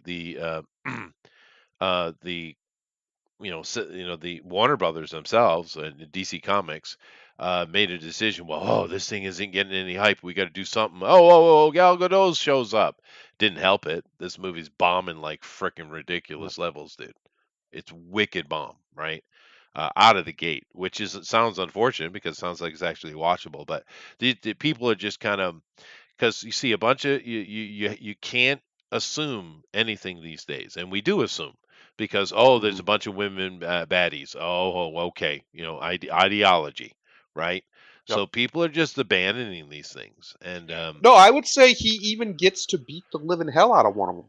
So I don't know, man. That, like, yes, there's a point where they play with that idea that he's not adequate, blah blah blah blah blah, but they pay it off. It's something I've noticed in Hollywood in the last year or whatever. Whoever's writing these scripts now understands you have to pay off the hero. because Yeah. it's been happening in more and more movies where they'll tear the hero down a bit. That's fine. The hero has to go on a journey, but you got to pay that off, and you have to pay that off in a big way at some point. And this movie, I think, pulls it off. Now, again, I don't want to say it's the best movie I've ever seen. I'd give it a solid maybe 6.5. But like I said, if you like the first one, you'll like this one. I think it's better than the first one, and it has more character work for just about all the characters the ones that aren't just there basically. But yeah, Mary gets a little bit more development. Freddy gets Yeah. development, and obviously Billy gets development as well. So Well, yeah, but are they developing Mary in the right way? well, the way you want to see, probably not. But I don't think she's not an unlikable character. I think they do a good job with her. She's Yeah, not. but She's definitely like his, because she's older than him in this universe, right? By I think about a year, and she's definitely kind of big sister to him I in a think way. she was Like older than him in the original, wasn't she? She might have been. I think she She might have was been. because he was quite young, but pure heart, right? Yep. But really, Mary should be showing signs of inadequacy, a little bit of envy. We should be getting these kind of feels out of Mary because of Mhm. the arc that they should absolutely take her on, but they won't. This is done. You're not going to get any more of this. Yep. You're going to get Well, you might get quirky. more of it, but it won't be with him. No, it it'll won't. be it'll be a reboot. And it will be a long time down the way because if they do Yeah. end up the reports or the rumors are true and they're just looking to sell it, maybe someone will do something later. But Yeah. until that happens, James Gunn is doing quirky Suicide Squad. That's all he's going to do because that's what he likes. He's a quirky Suicide Squad guy.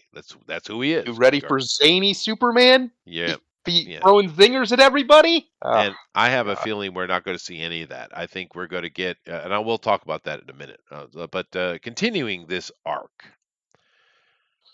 Super Mario Brothers movie directors tease girl boss personality for Princess Peach. Quote, "We were thinking how strong that person would need to be to protect her people." okay. Oh Lord. Now, Grimlock, I'm going to ask you a really hard question, especially you being a youngster and all. Um, uh, what is the quintessential point of Super Mario in regards to Peach? What did those Japanese see and try to mimic from the West? Which adaptation are you talking about? Because The original and everyone except for the stupid ones. Well, What she was. is Peach? Yes. She is the sole. She is basically the point of failure for the Toadstool Kingdom. If you take her away, the kingdom collapses. So Right. you have to protect her above all else. She is the damsel in distress. Yep. It is literally save the It's a MacGuffin. princess. Literally. The Japanese dudes, I don't know why, but his name's escaping me. He saw all the Western stories of Save the Princess, Snow White and all that kind of stuff, and he was like, "Oh, the Westerners like the Save the Princess thing," and that's what he did, right? You're saving the princess. She's the damsel in distress. She's the quintessential example of it, even more than the Legend of Zelda, right? It's exactly what Peach is. In this movie, and I don't give a shit, right? You know who the damsel in distress in this movie is? Guess. Luigi. Luigi is the damsel in distress. She is leading the way to save Luigi, not Mario. He's a moron. He can't even jump, and she mocks him constantly throughout the whole movie for how inept and of a failure of a human he is, or whatever he's supposed to be. She mocks him. She is the hero. She is leading the way. She is saving the damsel of Luigi. Now, to be fair, Luigi's always been kind of nervous and ticky. I mean, that's what Luigi is. But I mean, are you kidding me? Well, here's what I'll say.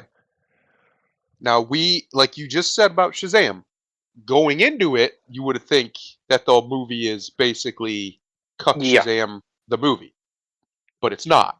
So they very well could be doing the exact same thing. They're setting us up It to think doesn't that's what's going to matter. happen, It doesn't and then matter. they end around it at the end. They bring him around I'm sure they and let will, him but be it is Super Mario. irrelevant. Of course, he'll be the hero Well, in the end, but it's irrelevant. It is not what Mario is. She Correct. is the one that should be being saved, not the one out there leading the charge with her halberd in hand. Halberd in hand. I like Jonathan's point. Kind of suspicious that Peach always seemed to get herself quote kidnapped by Bowser. I think she's just a little bit into the something. Yeah. But no, I agree with you. I I hope they don't lean into it too much. Maybe it's just a little like this nonsense here. When I saw that recently, because they put this in one of the trailers recently, or a spot or something, of her Mhm. grabbing a halberd and swinging it around and acting like she's some great warrior. And I was like, ah, man, No, I she agree is. with you. It's She it's is very, a very great warrior. frustrating. Mario is an inept, clumsy fool. He is. Very That's frustrating. exactly what they're doing. well, I mean, isn't he kinda at the beginning? I mean, wouldn't that make a little bit of sense? I'm not saying make him I'm not saying he should be this that he should be completely useless. But if you're gonna do a whole setup where it's the beginning of his journey, I don't want to Gary Sue any more than I want to Mary Sue. Is what I'm saying. No, I understand, but no. Mm-mm. And No. she shouldn't. No. And I'm saying she shouldn't be a Mary Sue either. But she is. I'm not. That's what you're getting. I don't. She I is don't know leading if the she. charge to save Luigi, Well, not Mario. I'll She's the I'll one say. that insists that it needs to be done. She's the one doing it. She is the hero, not him. Well, here's the weird thing about it is they called it the Super Mario Brothers movie, right? Because that's the name of the franchise. Wouldn't it have made more sense to have Mario and Luigi together in the Yep, movie? of course, that would be and going to save this princess that maybe Mario has a crush on or simply feels a responsibility for. You Okay. could have them fall out of the pipes and end up in this world and they don't know where they are and she's nice to Well, them or that's whatever. why. Well, see, when you ask, that's why I asked which adaptation are they going with, because I remember watching the cartoon as a kid, and Yeah. as a kid, the princess was more capable, where Luigi was more of the comic relief, and at times he got into more trouble than she did. Sure, I don't mind that part of So it. I don't mind that part that's of it. why I was But wondering if that's the I because think they've it would be already fine. had the Easter eggs from that series in the movie. Yes. I but think it's it'll be the So fine or it would be fine as long as Mario is all about he has to go save his brother, which right? I'm sure yeah, he Even if will they want to be. make her, like she's a fighter or whatever, which I think is silly. Um, I don't have a problem with that necessarily as a storyline. I think that's fine. It makes sense. It is his brother after all. I don't. I agree with Chester insofar as I don't want to see the roles flipped, which is what I Which think yeah. the is problem what is. they're doing. Yeah, And yeah. for me, no. They should be saving the Well, princess. That is Super Mario. Well, well, maybe I'll they say will. this. We don't I'll know say this yet. because because it's the trailers, and they purposely doing it. It could be start. Maybe she's girl boss early and damsel late, like you said, because it's Wow, like you you said. guys really want to defend this. No, And I'm not. no, this is an It's interview not with the defending. film. It's not defending this. I haven't seen it, so it's not. This I'm is not. the this is coming from an And interview with the directors. Yep. This is yeah, their opinion. This is not from trailers. This is from an well, interview.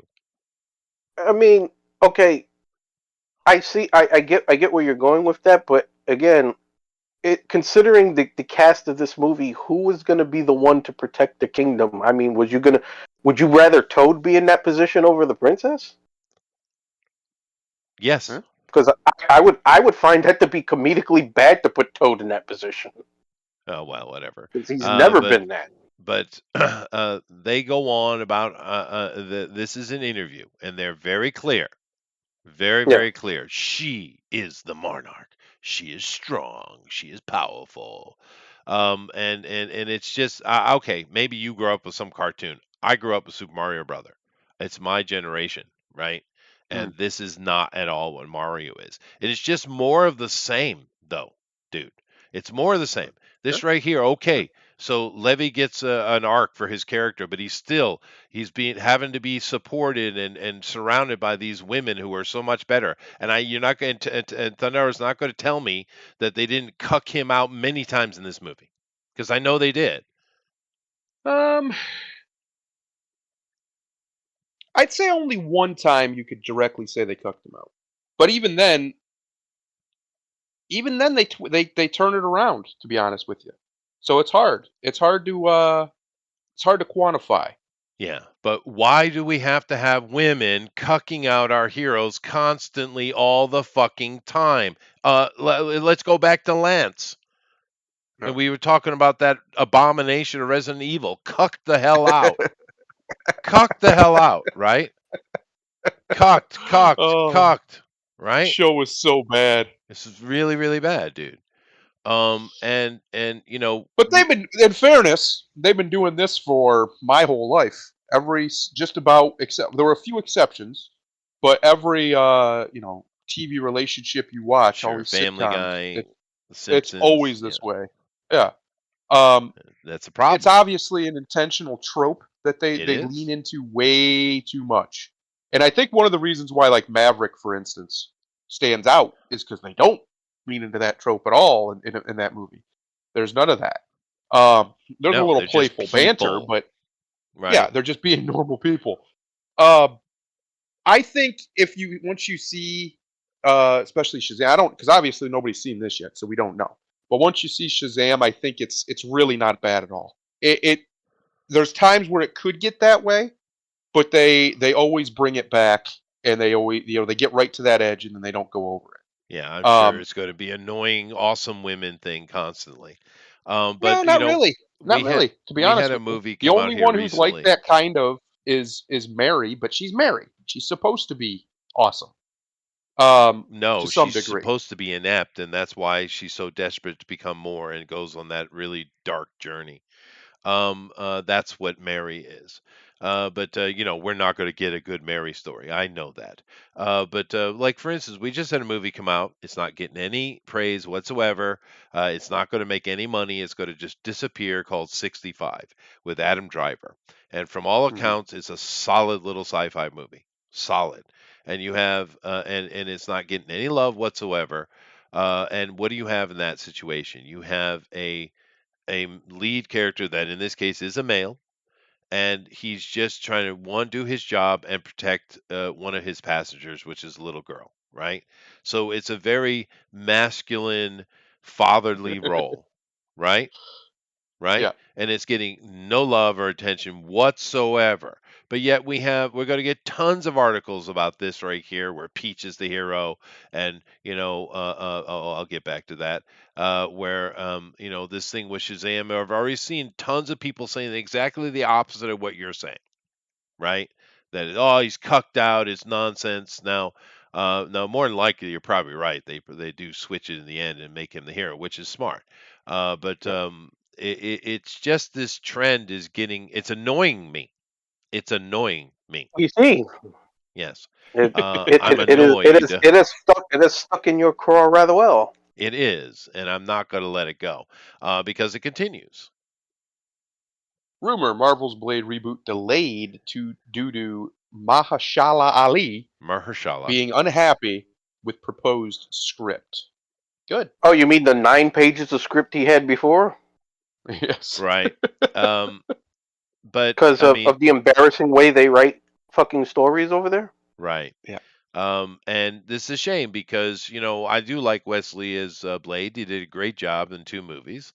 But we have to move on from him, and I think this guy's a good choice for Blade. I can see him doing. He's a great actor. So I want a good Blade, but we ain't getting it.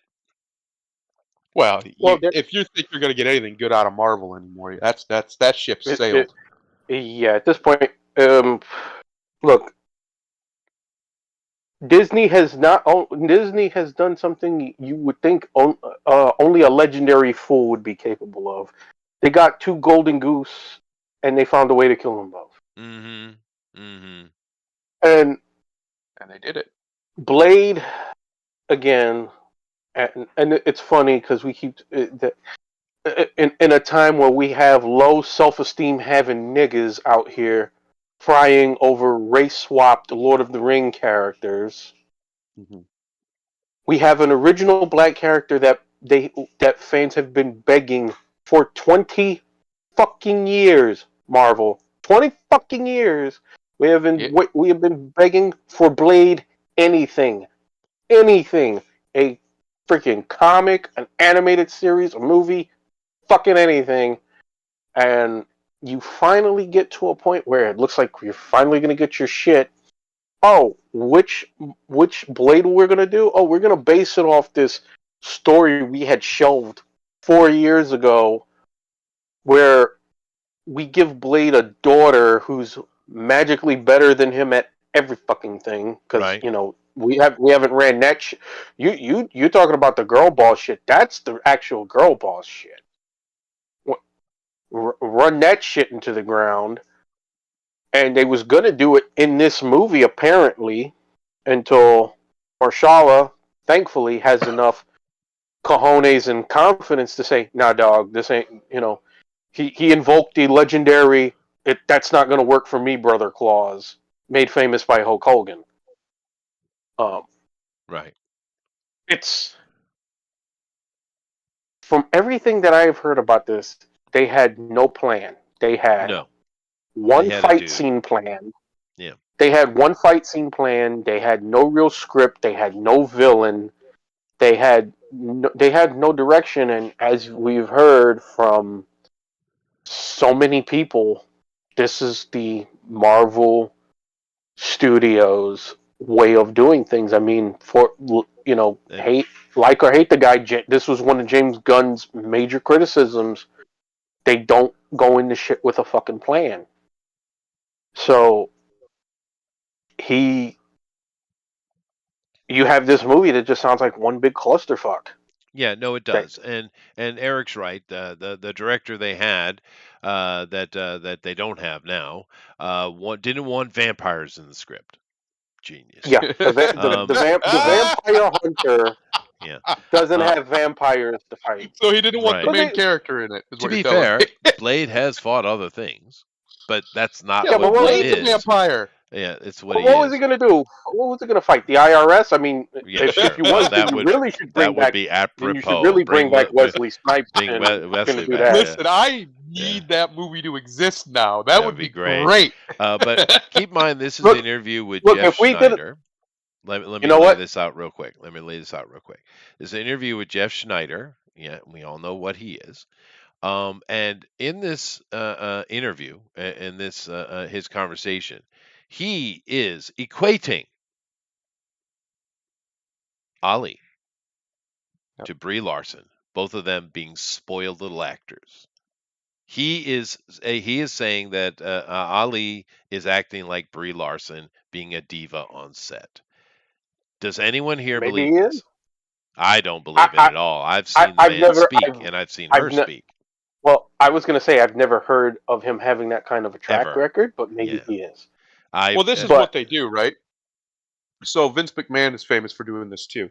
If somebody will basically tell him no, then they're a problem. You see, now they're a diva. If because he comes up with some just ridiculous idea and they're like, "Nah, I'm not doing that." Now they're hard to work with, and you hear all these rumors come out of differing holes that are designed just as PR holes for these big companies. And all of a sudden, these people are a problem to work with. They're difficult. They're unreasonable. They won't, they're insubordinate and they're divas, effectively. I don't believe that for 1 second. This man has been on multiple sets, and no one that I've ever seen has ever reported such a thing. Now, it's possible because this is effectively the biggest shot he's ever had at anything. Maybe he is being very protective of it. Well, but that's a good thing. That's what you should want your star to do. Be protective of the role. Let me read between the lines for you. Okay. Yep. Of what Schneider is saying and what came out in that interview, in that conversation, I should say. This is what the problem is. the movie's not we know. about Blade. We know. Yes.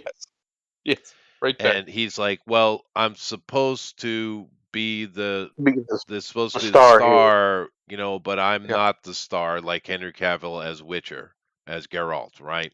He's not the star of it. It's all other kind of things which he doesn't understand.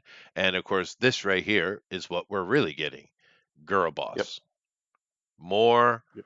girl boss, right? It'll tank.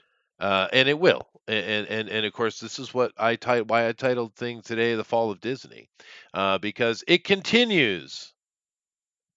Disney star Josh Gad buys into narrative that any and all criticism of live action The Little Mermaid is racist. Decries critics as broken and pathetic. Josh, buddy, what's broken and pathetic is your waistline, my friend. Get Wow. that under control. You look like you weigh like 450 pounds, bro. What's happening here? Yeah, well, I didn't even recognize him. Like I've seen Josh Gad in all kinds of stuff. What happened?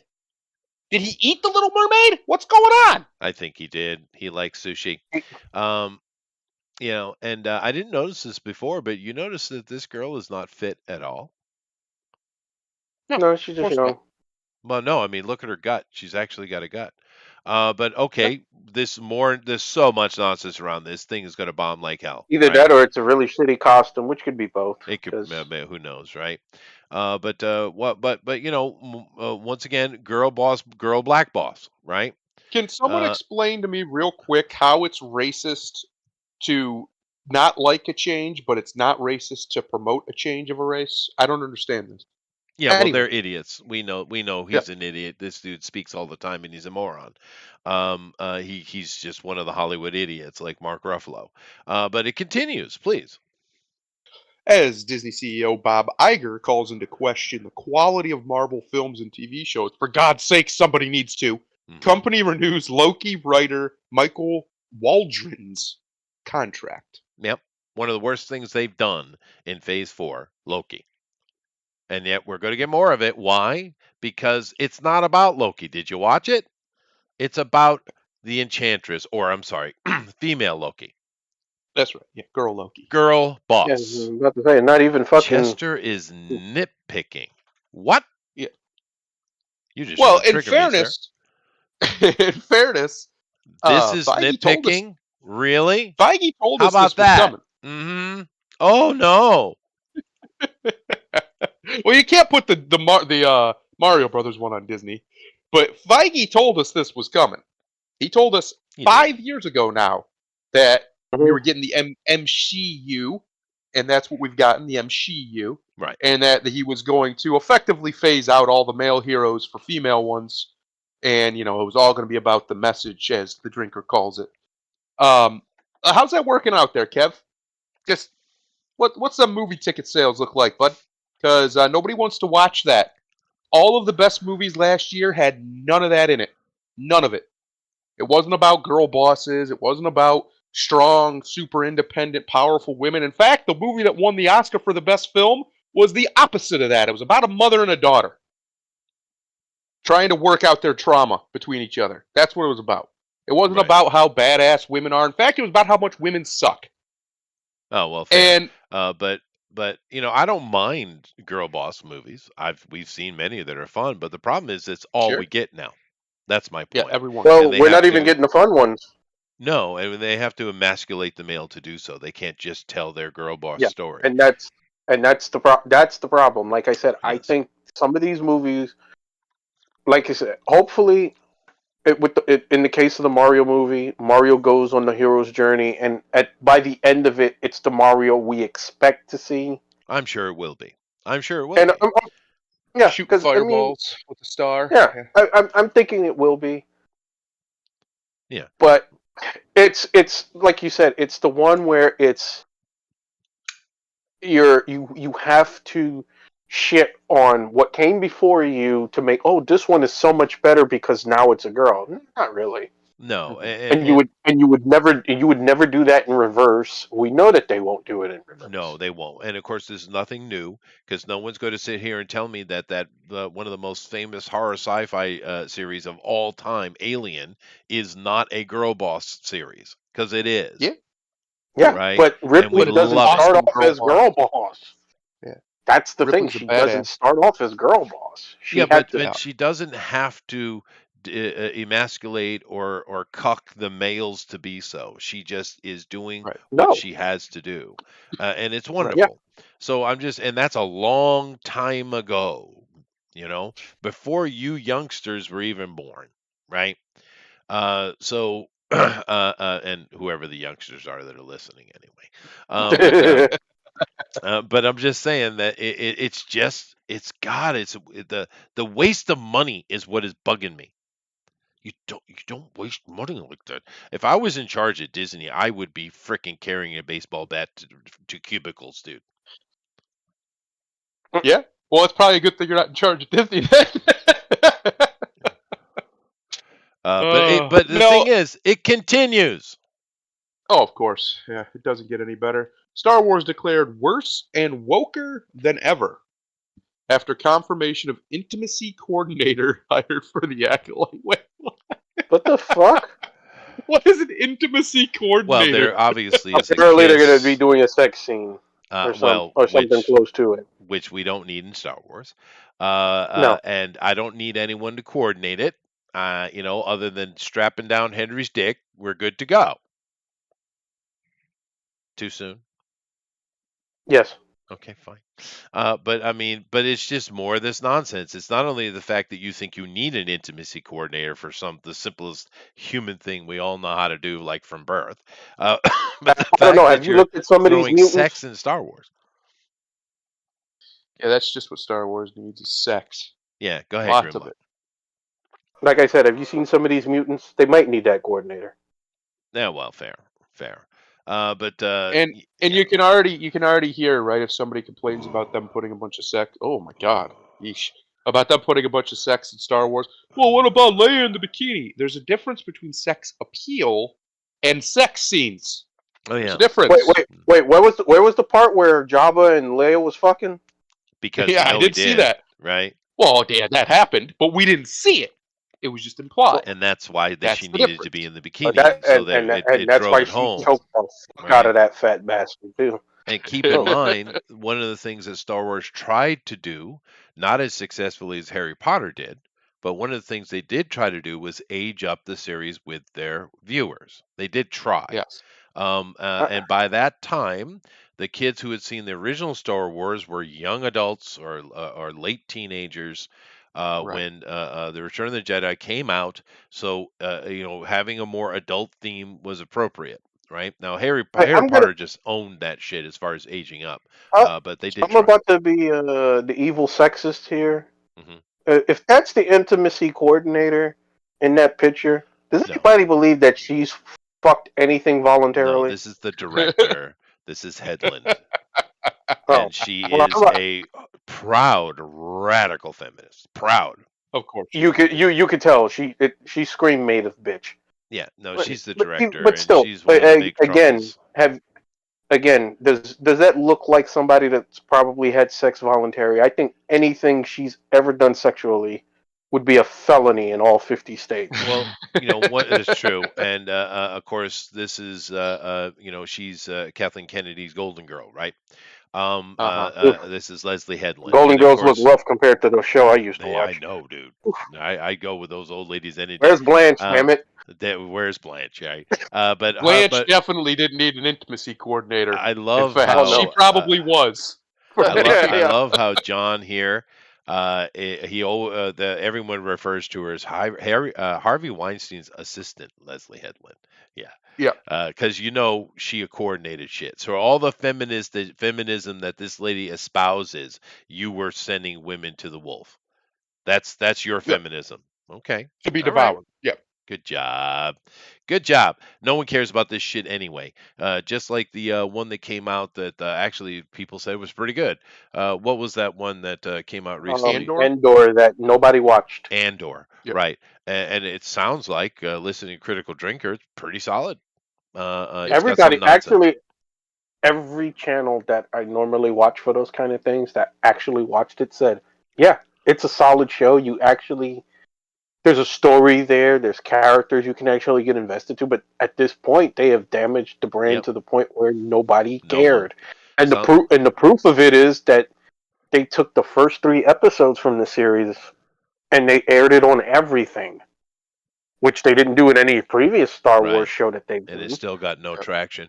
Another thing is None. getting no traction whatsoever is Mandalorian. Did you know it's season 3 is in episode 3 already? Did you know that? Yeah. Yep. And it's got the premiere for season 3, if I'm not mistaken, is only half of what season 2 was.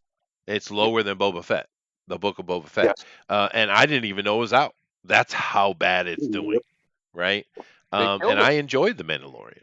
And the weird thing is that it wasn't so much wokeness that killed the Mandalorian. Well, that last bit of that last season was pretty woke, Boba but Fett that wasn't murder. really what killed it.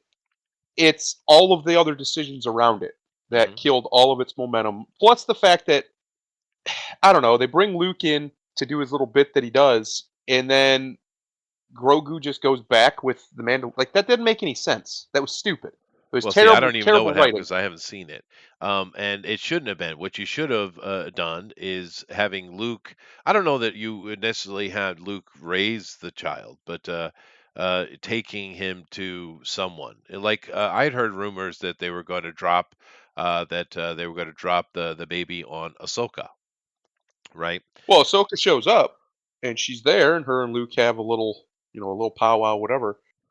But Luke basically gives him the choice of he can be a Jedi or go be with the Mando, and he chooses to go be with Mando. Oh, that's stupid. But it's okay. That's dumb. exactly. All right. It's dumb. That's dumb. It's dumb. Terrible storytelling.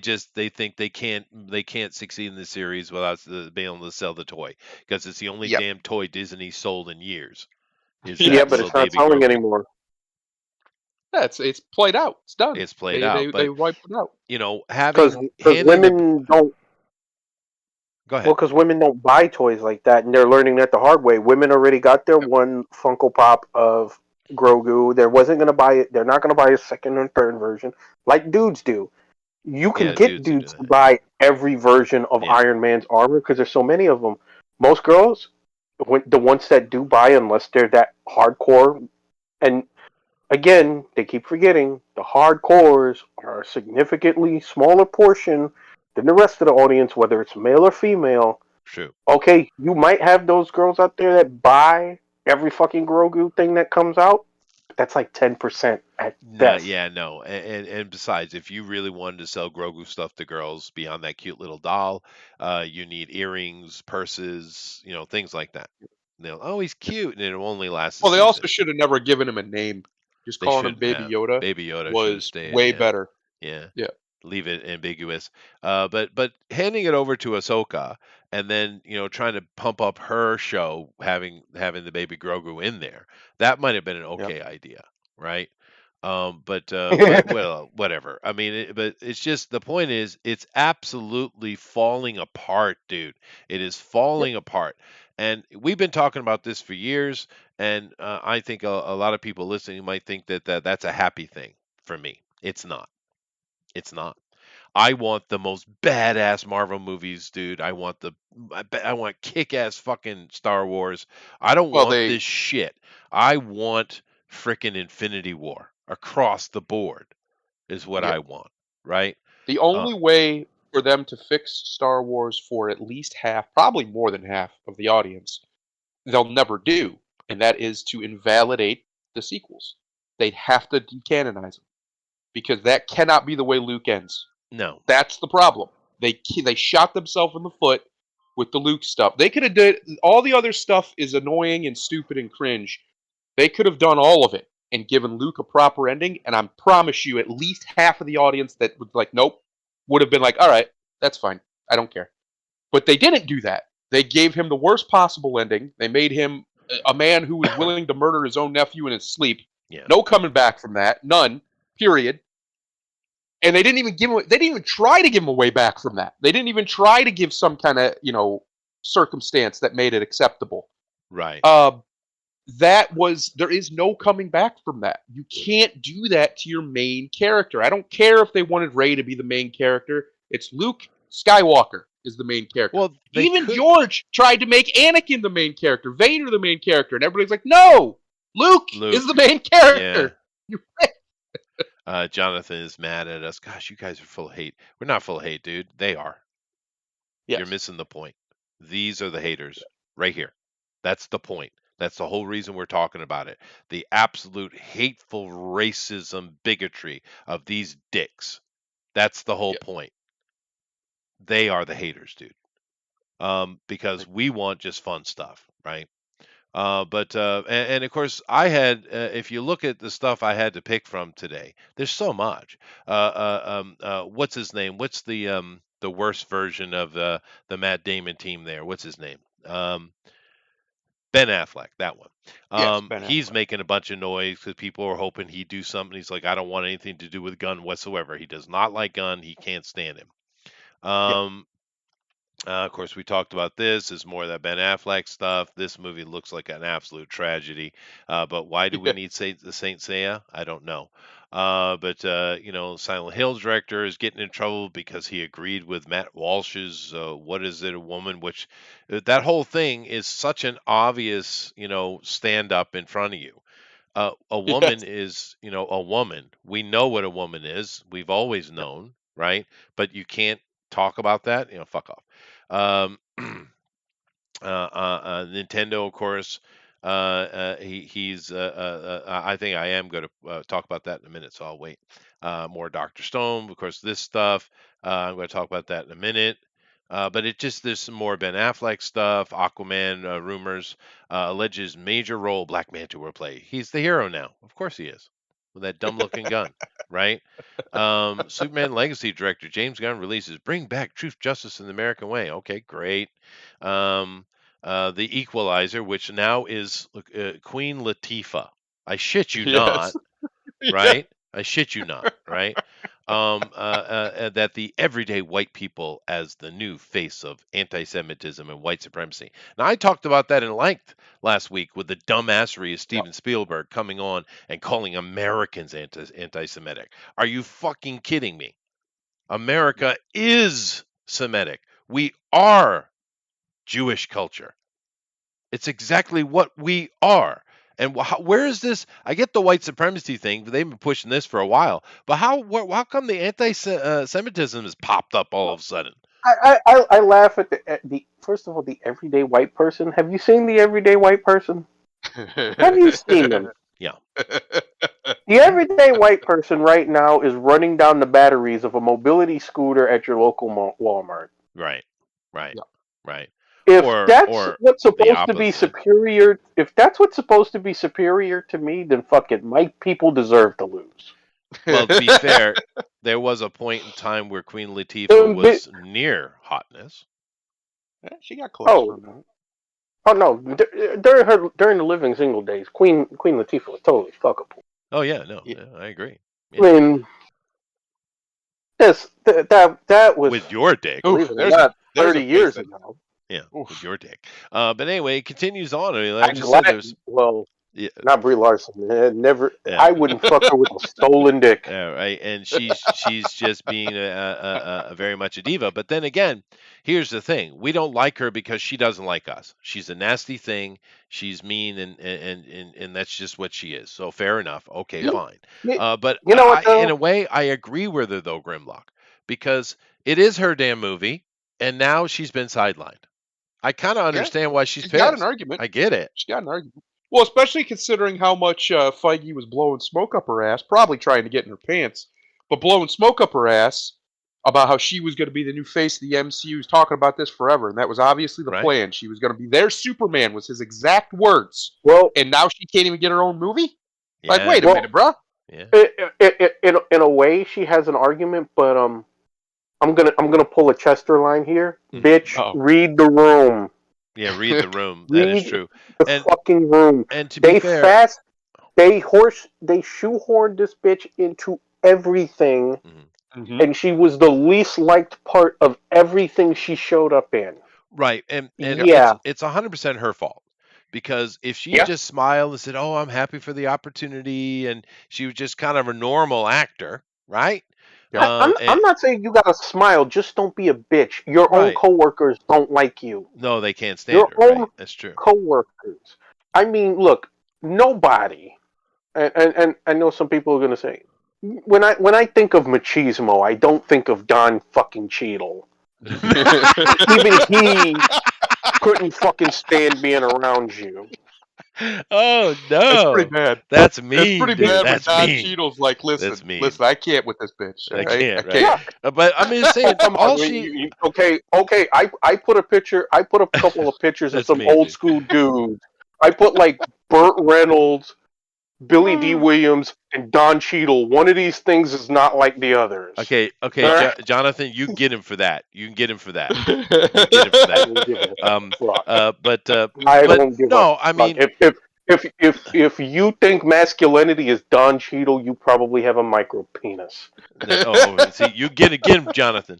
But the thing with it is, she was a nobody. We don't know who she is. I don't care if she got an Oscar for something she played as a kid. I give a shit, right? We don't know who she is, right? She could have just come up and been, genuine and nice and appreciative of the opportunity and not say much at all. Just kind of shut up like most actors do, and we would not be having this conversation because that movie with her was full of plot holes. It wasn't a great movie at all, but we'd be like, right? It's kind of what we'd be about it, right? Yeah. And She's a, think, she's a mediocre actress she's who's been mean. given everything. Yeah, Yeah. she's She's mean. mean-spirited. She lacks humility. And look, in a way, she kind of knows because that interview where the guy asked her if she was coming back as Captain Marvel, and and even though she was being snarky, then it's like, does anybody want you back? No, the answer, bitch, nah, we don't want you back. The only person who wanted you was the guy who blew smoke up your ass and told you was going to be the focus of an Right. entire 'Cause phase, he wanted a and then piece. guess what? Yeah. You got pushed completely out of said Yeah. phase. You didn't show up in a single thing in fucking phase 4. And the only reason that happened was her attitude. It's her Because her attitude, movie 100%. was successful. The other movies she was in were successful. And it wasn't because of her, but they were successful. I mean, Endgame's the biggest movie of all time, or one of it's right up there. So the only reason this happened to her is because she was so impossible for the rest of the cast to get along with. Because And it was obvious she's in her any of the ego, interviews. her hubris. Yep.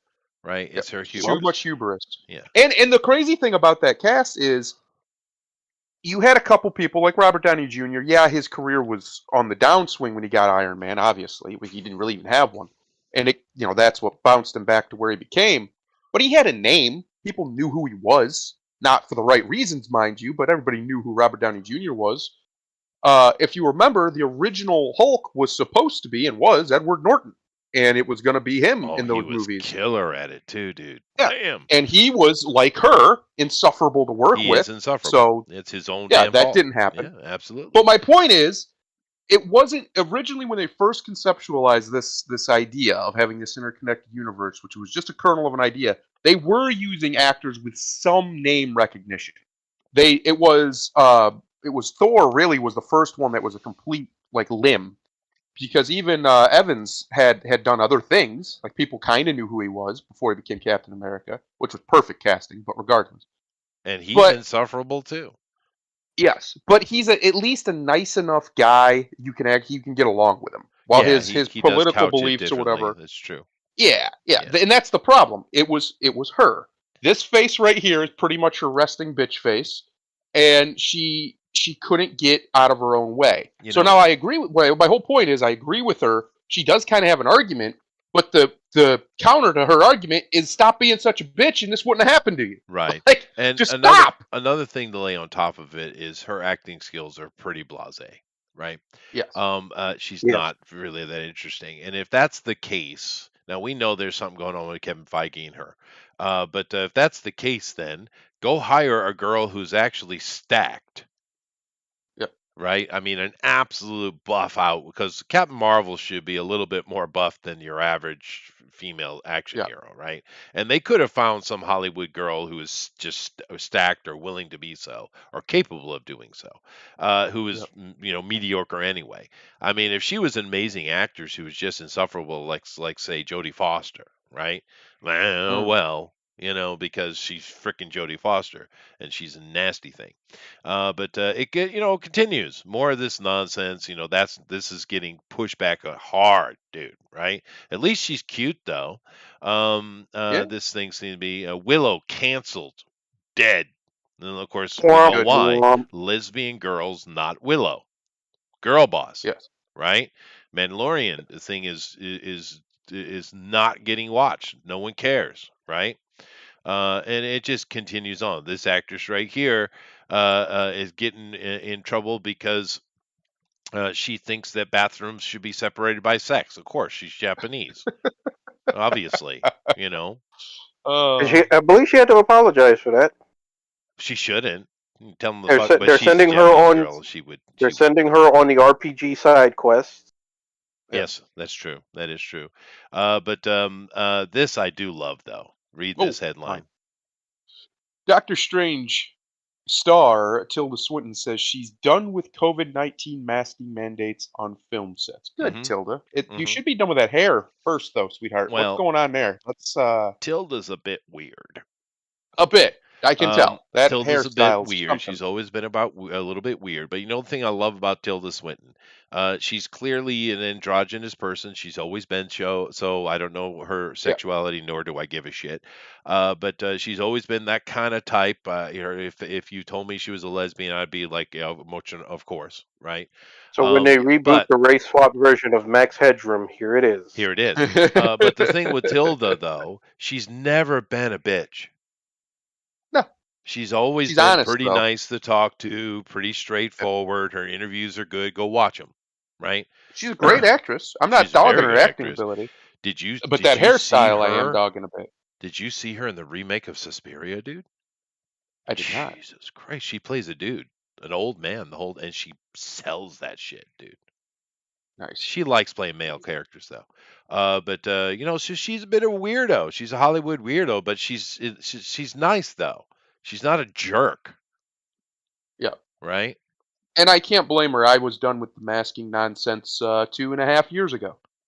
I just blah.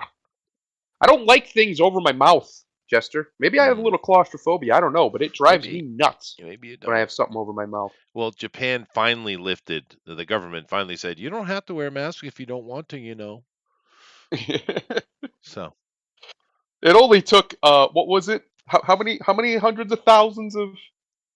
It was like 800,000 or something. Like this big study that came out that did these huge numbers that kind of proved, yeah, they don't really do anything. I mean, maybe they do something, but not really. Well, they said It that only from took day that. one. Do you remember when Yeah. we started talking? Because Yeah. we actually were talking about COVID before nearly anybody was. Yes. Isn't that interesting? And it's because I'm here is why. Because Yes. I was seeing what was going on in China, and I was like, oh, there's something going on in China, guys. And I have to give credit to the Trump meister himself because he got on that. I was kind of saying, Trump, you need to pay attention to this, and then he did.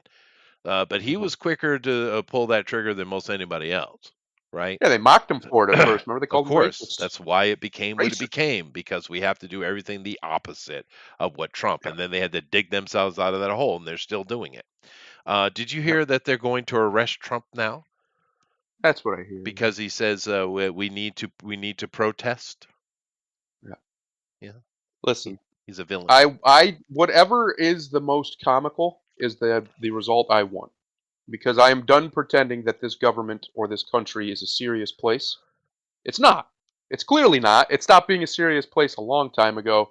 So now at this point, what will be the funniest? Trump being arrested? That'd be pretty funny. I'd laugh at that because it's going to be a shit show.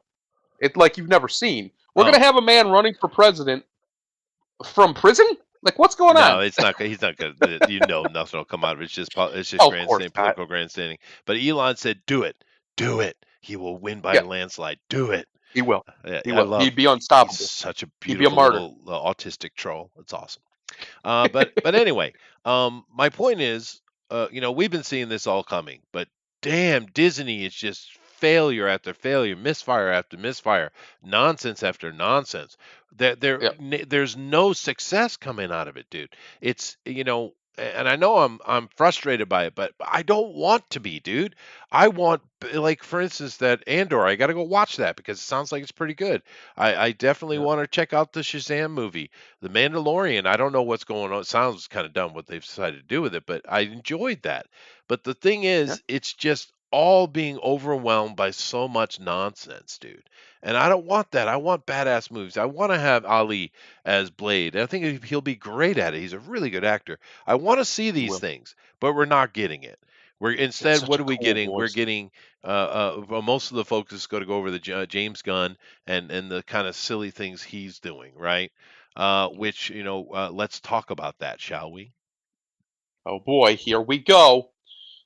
Frank Grillo, of all people, teases DCU Creature Commandos with Ron Perlman. Ron's like 90 at this. How old is Ron? He's up there. He's old, but of course he's going to Old be Ron Perlman. Frankenstein. He's going to be Frankenstein. But and I love Frank Grillo. I'm a big fan of Frank 72. Grillo. 72, yeah. Although he sells it, he does those makeup monster things really well. Matter of fact, I loved him in the Pacific Rim. He was awesome. He's a jerk though. But Frank Grillo, I love though. But the thing is, this is what James Gunn is. He does. He does team things. Guardian of the Galaxy. This Creature Commando is perfect. It is probably going to be fun because it's exactly perfect for James Gunn to do. And Ron Perlman is fun at what he does. Frank Grillo is probably going to be Flag, I would assume. Mm. I would assume he's going to be Flag. I don't know, but so this stuff from Gunn, I think, will probably be fun because this is what he does, right? Yeah. So, but the focus is definitely going to switch because everyone's sick and tired of Marvel. Marvel's failing left and right, and they're tripling, quadrupling, quintupling down. And you're going to see you're seeing a lot of the momentum moving over toward Gunn. And this is the eight episode, I think, 6 or 8 episode. This will probably be fun for the people who watch animated stuff, and he'll come out with a few things like this. What we need to see with Gunn is when he starts getting into the more serious things, because I don't know if he can do that. I don't either. I don't think he can. Yeah. I don't think he's got the depth at all to pull it off. Uh-oh. Ben, We'll see, I though. triggered the Ben. Uh-oh. Uh-oh. You've done it. You've hit his trap Oh. card. You talked about Trump. Yeah, I did. This is freaking Trump. That's not why he's being arrested. He's being arrested for the same reason John Edwards was arrested in 2001 Q, whatever that means. Well, do enlighten us, sir. So basically bullshit now. Yeah, bullshit. Yeah, for complete nonsense. Now, come on, Ben. Come on. I know you don't like Trump. I get it. It's on that little license card they gave you. But Damn.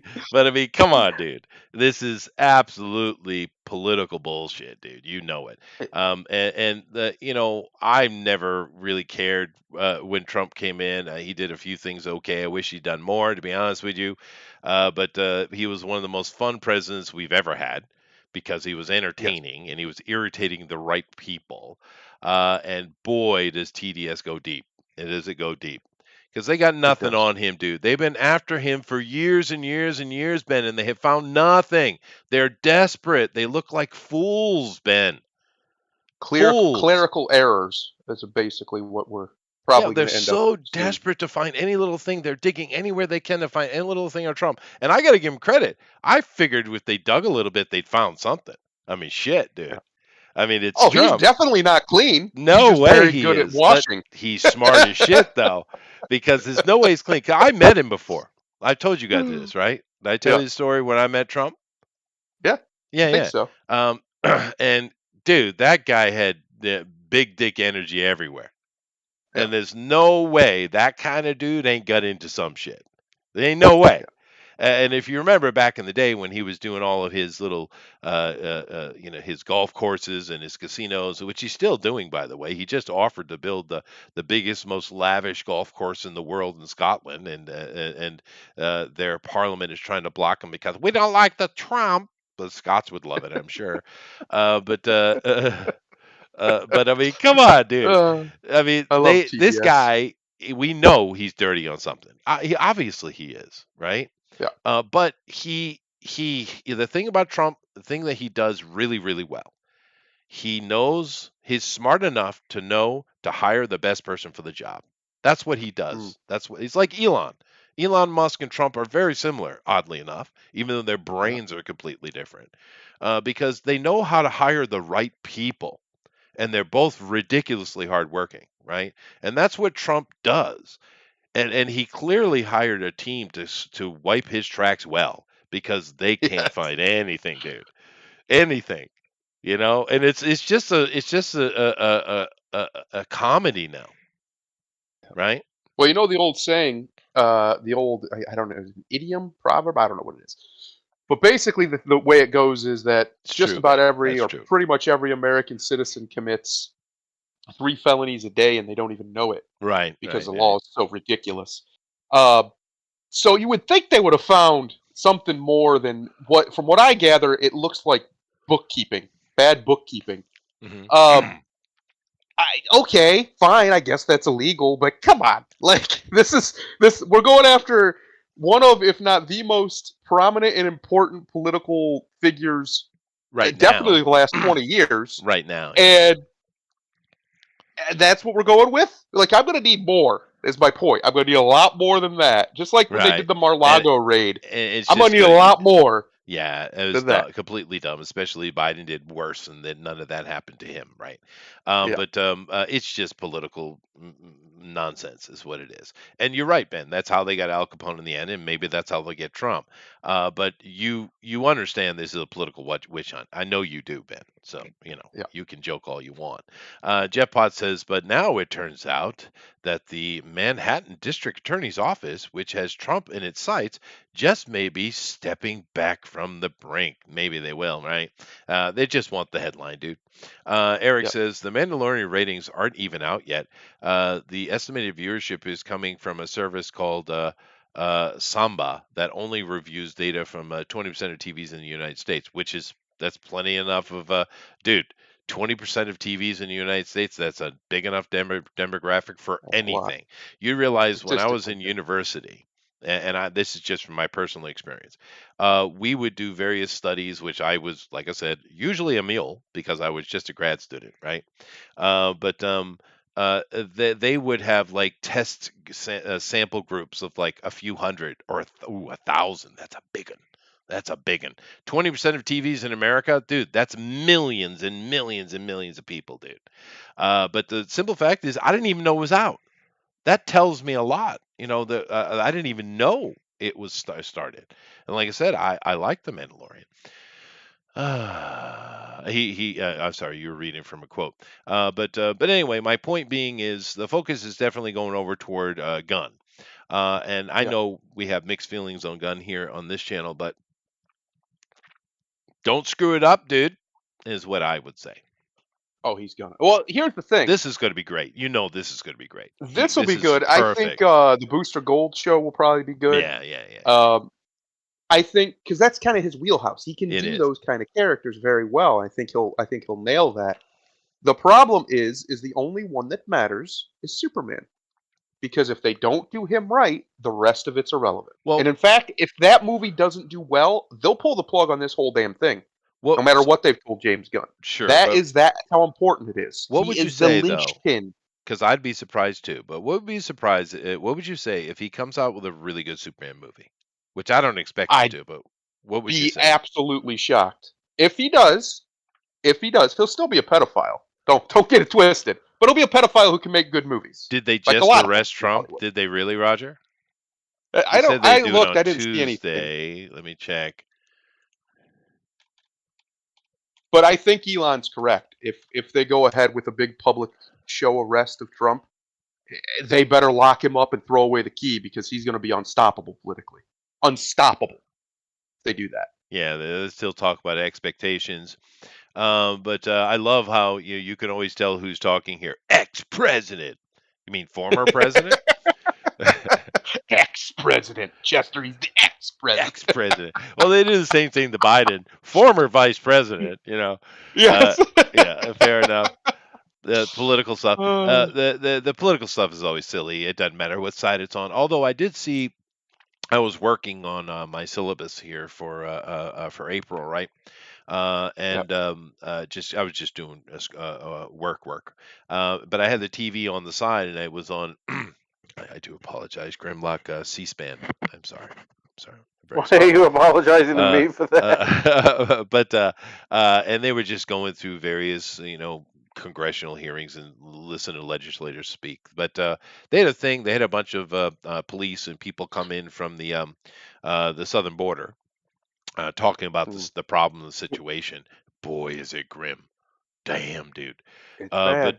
But the thing is, they had this open hearing, talking to all these people. Not a single Democrat showed up for it. Not Of course one. not.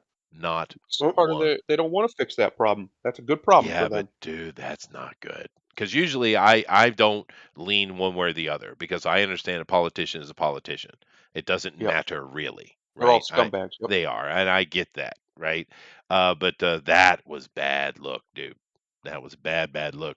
Um, All I'll say is if they arrest Trump and he doesn't win the presidency in 24 by one of the biggest margins we've ever seen, at least whatever it needs to be, that'll be interesting how they can spin that you're giving him because power is what you're doing. Yeah, I there's wouldn't do that. no shot you arrest him and he doesn't win. You made him a martyr. He'll be unstoppable. It would Yeah, be better to kill him, in fact, because he's still gonna be alive. If yeah. you kill him, at least him as a person is over. But no, if they arrest him while heading up, because this is the year. This is the year the campaign begins, right? 23. Next Mm. year is when the election is. Oh man, this is why I say to people, Trump isn't Caesar. We're gonna get to him. No, We're he's heading not. that way, but he's one of the Gracchi brothers. I think that's how you say it. Because they were Okay. persecuted like crazy by That the was Senate. that was a history joke. Yes, Yeah, they were take persecuted like that, crazy chat. by the Senate, and eventually Caesar came in, and then after Caesar, obviously Augustus came in, and pretty much everything they wanted to do, he did. He did. It took a while, Yeah, but their no, reforms happened. you're right. No, Trump's definitely not Caesar. As a matter of fact, even if he No, would to win the next election, I don't know how much we'd see him get done. no. And probably most of it would be leaning toward Israel anyway. He'd certainly kind of get the finances back in order because he's actually good at that. But I'm kind of curious, Trump aside, because Trump is what Trump is. It's a sideshow. But Yes. who can we look toward in America right now that actually could possibly lead the country in some kind of unified positive direction? Because I can't think of a single Democrat that falls into it unless you talk about some of the ones who have left the Democratic Party and now in the Republican Party. Mm. Those kind of rhinos, like Tulsi Gabbard or something like that. But I don't know that she really has the chops to lead the country anyway. No. Ron DeSantis is an experienced, seasoned governor, but he's a hot potato though. Um, Yep. I don't really know. Is there anyone who could, because we need someone who will somewhat unify the country. We need that because they don't give a shit about that right now. Even with Trump, I mean, he did more unification than say Obama or Biden has done, but he was extremely controversial. We need Yep. someone who can somewhat unify. We need to bring the temperature down. We need to get the economy back on track, which is something Trump definitely could do. But who? Name someone. Who can do this? Who is capable of doing what we need done? I can't name one. Yeah. No, there isn't one. It's because Chester, I'm right, and this thing is going to fall apart. It has to. There's no one who can. It would literally take a miraculous leader like an Augustus. That's who it would take to right this ship, because we're heading off a cliff. We've already over the cliff, actually. We're just going down now. And if you go to any city, even my city, you go to any city, you see it. The rot's there. It's over. This is late stage empire. This is late republic nonsense, is what we're living through. And that's why there's so many parallels to late Roman Republic nonsense, because Yeah, it's the yeah. same thing. Well, There's no it happens fixing it. all The the only time way in it could history. potentially be fixed is when you get a pseudo republic, which is what Rome was, and a pseudo republic like we are. They get to these points where they have to decide if they're going to keep playing that game or if they're just going to be what they are.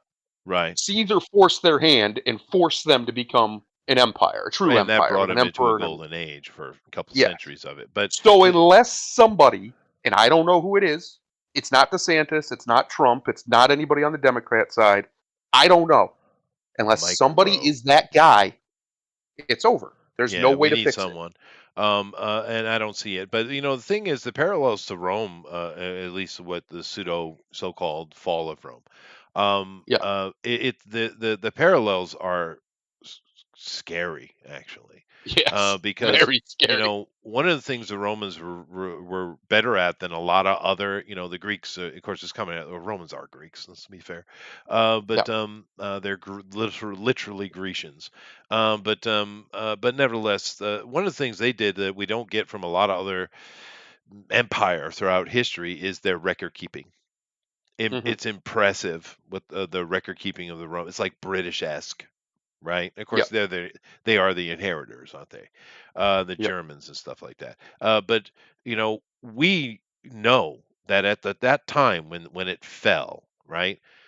You had the same kind of transgender conversations going on we have today. I'm not kidding Yep. you. Exactly the same kind of debauchery and the low moral fortitude and all those kind of arguments going back and forth, degeneracy. There was a lot of that, and Hollywood always likes to focus on that part of Rome, because if you look at the majority of Roman history, they were very conservative people. They were not. Yes. There were not orgies happening all over the place, Caligula aside, right? Yeah. They just weren't. Matter of fact, one of the things that got Caligula in trouble and ultimately assassinated was his debauchery. Nero too, Yes. right? Yeah. The Roman people would not stand for it, but they fell. And in the end, like I said, I call it a pseudo fall because it didn't fall. The Germans came in, killed all the damn degenerates they didn't like, and they reformed it into a more religious form of, because they were ultra religious, and it was therefore the Holy Roman Empire, building on the Right. Constantine's Catholicism. But that's what happened. So it's the parallels are shocking, and we don't want the same thing to happen. We don't want the Germans to come in and murder all the transgenders and gays and Hollywood elites, do we? Yeah. No. No. No, I don't support genocide. No, I never. me either. That's always a Some wrong people do. answer. I think Gunn Yes, does. I know. That's always the wrong answer. Is Yeah. genocide. But I just we're at a turning point. This decade is the decade that will decide America's future and the world's future with it, because we are the new Rome. We're supposed to be, yeah. I honestly don't think we make it out. And I'm not saying we're going Yeah. to fall apart by the end of the decade, but I think that the wound is mortal. You And might there's see just some no way to heal it. separation, but I have a Yeah. feeling we're going to see some breakups. America, who knows? I think we still got some push in us, but you could see some Yep. separation of states, which hopefully won't lead to another civil war. China could easily fall into 5 to 10 pieces. That'd And be great, actually. it could be better for the people, actually. Yeah. The only giant country I see having any actually stability is Russia, which is weird. Russia, yep. Because Russia. they're the ethnic diversity of Russia. My God, dude. But they It's like seem America. to they have a unified enemy, everybody else, Yes, the whole rest of the the world. Yeah. rest of the world, and I guess this helps them out It keeps because them together. Well, the other one that a lot of futurists, people who theorize about what the world landscape will look like in 20, 30, 40, 100 years, a lot of them think Turkey is going to kind of reestablish itself, and it already really has, to be honest. reestablish itself and become much more Ottoman-esque. Well, Because for 1,000 years plus, the Ottoman Empire was quite important and yeah. powerful. Well, Uh, Ataturk did turn that country around quite a bit, right? And yes. it's really Erdogan that's kind of hurt things with his Yep. desire to, because he wants to be a caliphate too, but what he doesn't understand is the Ottoman Caliphate was a secular caliphate. And Correct. he's pushing for an actual, return to hardcore Islam, which, if you look at the periods of history when there was hardcore Islam, they're not as much as you think, right? Right. Doesn't Um, last very long. no, because it really falls into secularism, like the great Ottoman Caliphate was. And keep in mind, when we had the Germans, put imply their hardcore religious dictates, and the Mm, Catholic Empire came on, and all the, we lost 1,000 years. 1,000 years yeah. of progress, and we just fell into a dark age because of that nonsense. The Byzantines, the Turks, carried on, and they're the Yeah. ones who were trading and science and art and all that kind of stuff. It's not saying they didn't do some bad things; they did, right? Oh yeah. But they are the ones that progressed humans for a long time, and we're all living under that today. That's something we don't Yep. understand. Something weird happened a couple of hundred years ago, and they disappeared. Something weird happened. I think it's a combination of things, but you can see the telltale signs of it. Every damn cuisine you eat is not your traditional cultural cuisine. It's not. It's Turkish. What Um, about spotted dick? yeah, that is a type of soda bread. Um, Listen, I just like to throw in spotted dick whenever I I can know, in any but you conversation. see, the Yeah. Irish, their flour, the Irish were very inept farmers, which is weird because Obviously. Yeah. right across the water, you had really good farmers, which Yes. some of the best in history, actually. Weird, but they were really bad farmers, and their wheat was shit, and they Yeah. couldn't get yeast to work with it. So they had to use soda, baking soda, and that's where spotted dick comes from. It's just bread. It's pretty good bread, actually. I grew up on it. Yeah. Yeah. I Why don't you know. would I don't call think it I'm a putting anything spotted in my dick, I mouth. do not know. Yes. Name spotted dick. I don't think Yeah. that's going in my mouth. Well, I'm good. the thing is, you would think hearing that is like, oh, it's some British sausage. That's what you would think, Yeah. right? But it's not. It's Yeah. bread. It's unyeasted bread. And once again, that technique, Uh, the sodoing technique, where is that coming from? Turkey. yep. It's a Turkish Well, scientific the technique. reason where I was going with that is a lot of these futurists say it's going to be Turkey, Japan, and either Russia or India, and that'll depend on the next little bit here. That'll Yeah. be like and obviously America will still be around to some degree, whatever's over here, because the territory is just too valuable. To whoever has control of it is going to be a world power. Right. It's just simple as that, and so that's going to still be a thing, but we're not going to be like we are, right? We're going to be much more uh, late stage Roman Empire, if you will, than we are, Which is sad. We middle didn't. stage. If that, Yep. I don't know if that's true, but if it is, that was a short run. But anyway, Yep. let's continue because I do need to get. I have work I need to do, so let's go ahead and get back to it. Go ahead. Nintendo America president justifies $70 price tag for The Legend of Zelda Tears of the Kingdom. Hmm. The price point reflects the type of experience that fans can expect. Now, What's the problem with that price tag? I don't understand. I don't either because I remember growing up, Nintendo games, especially in the N64 days, were often $70.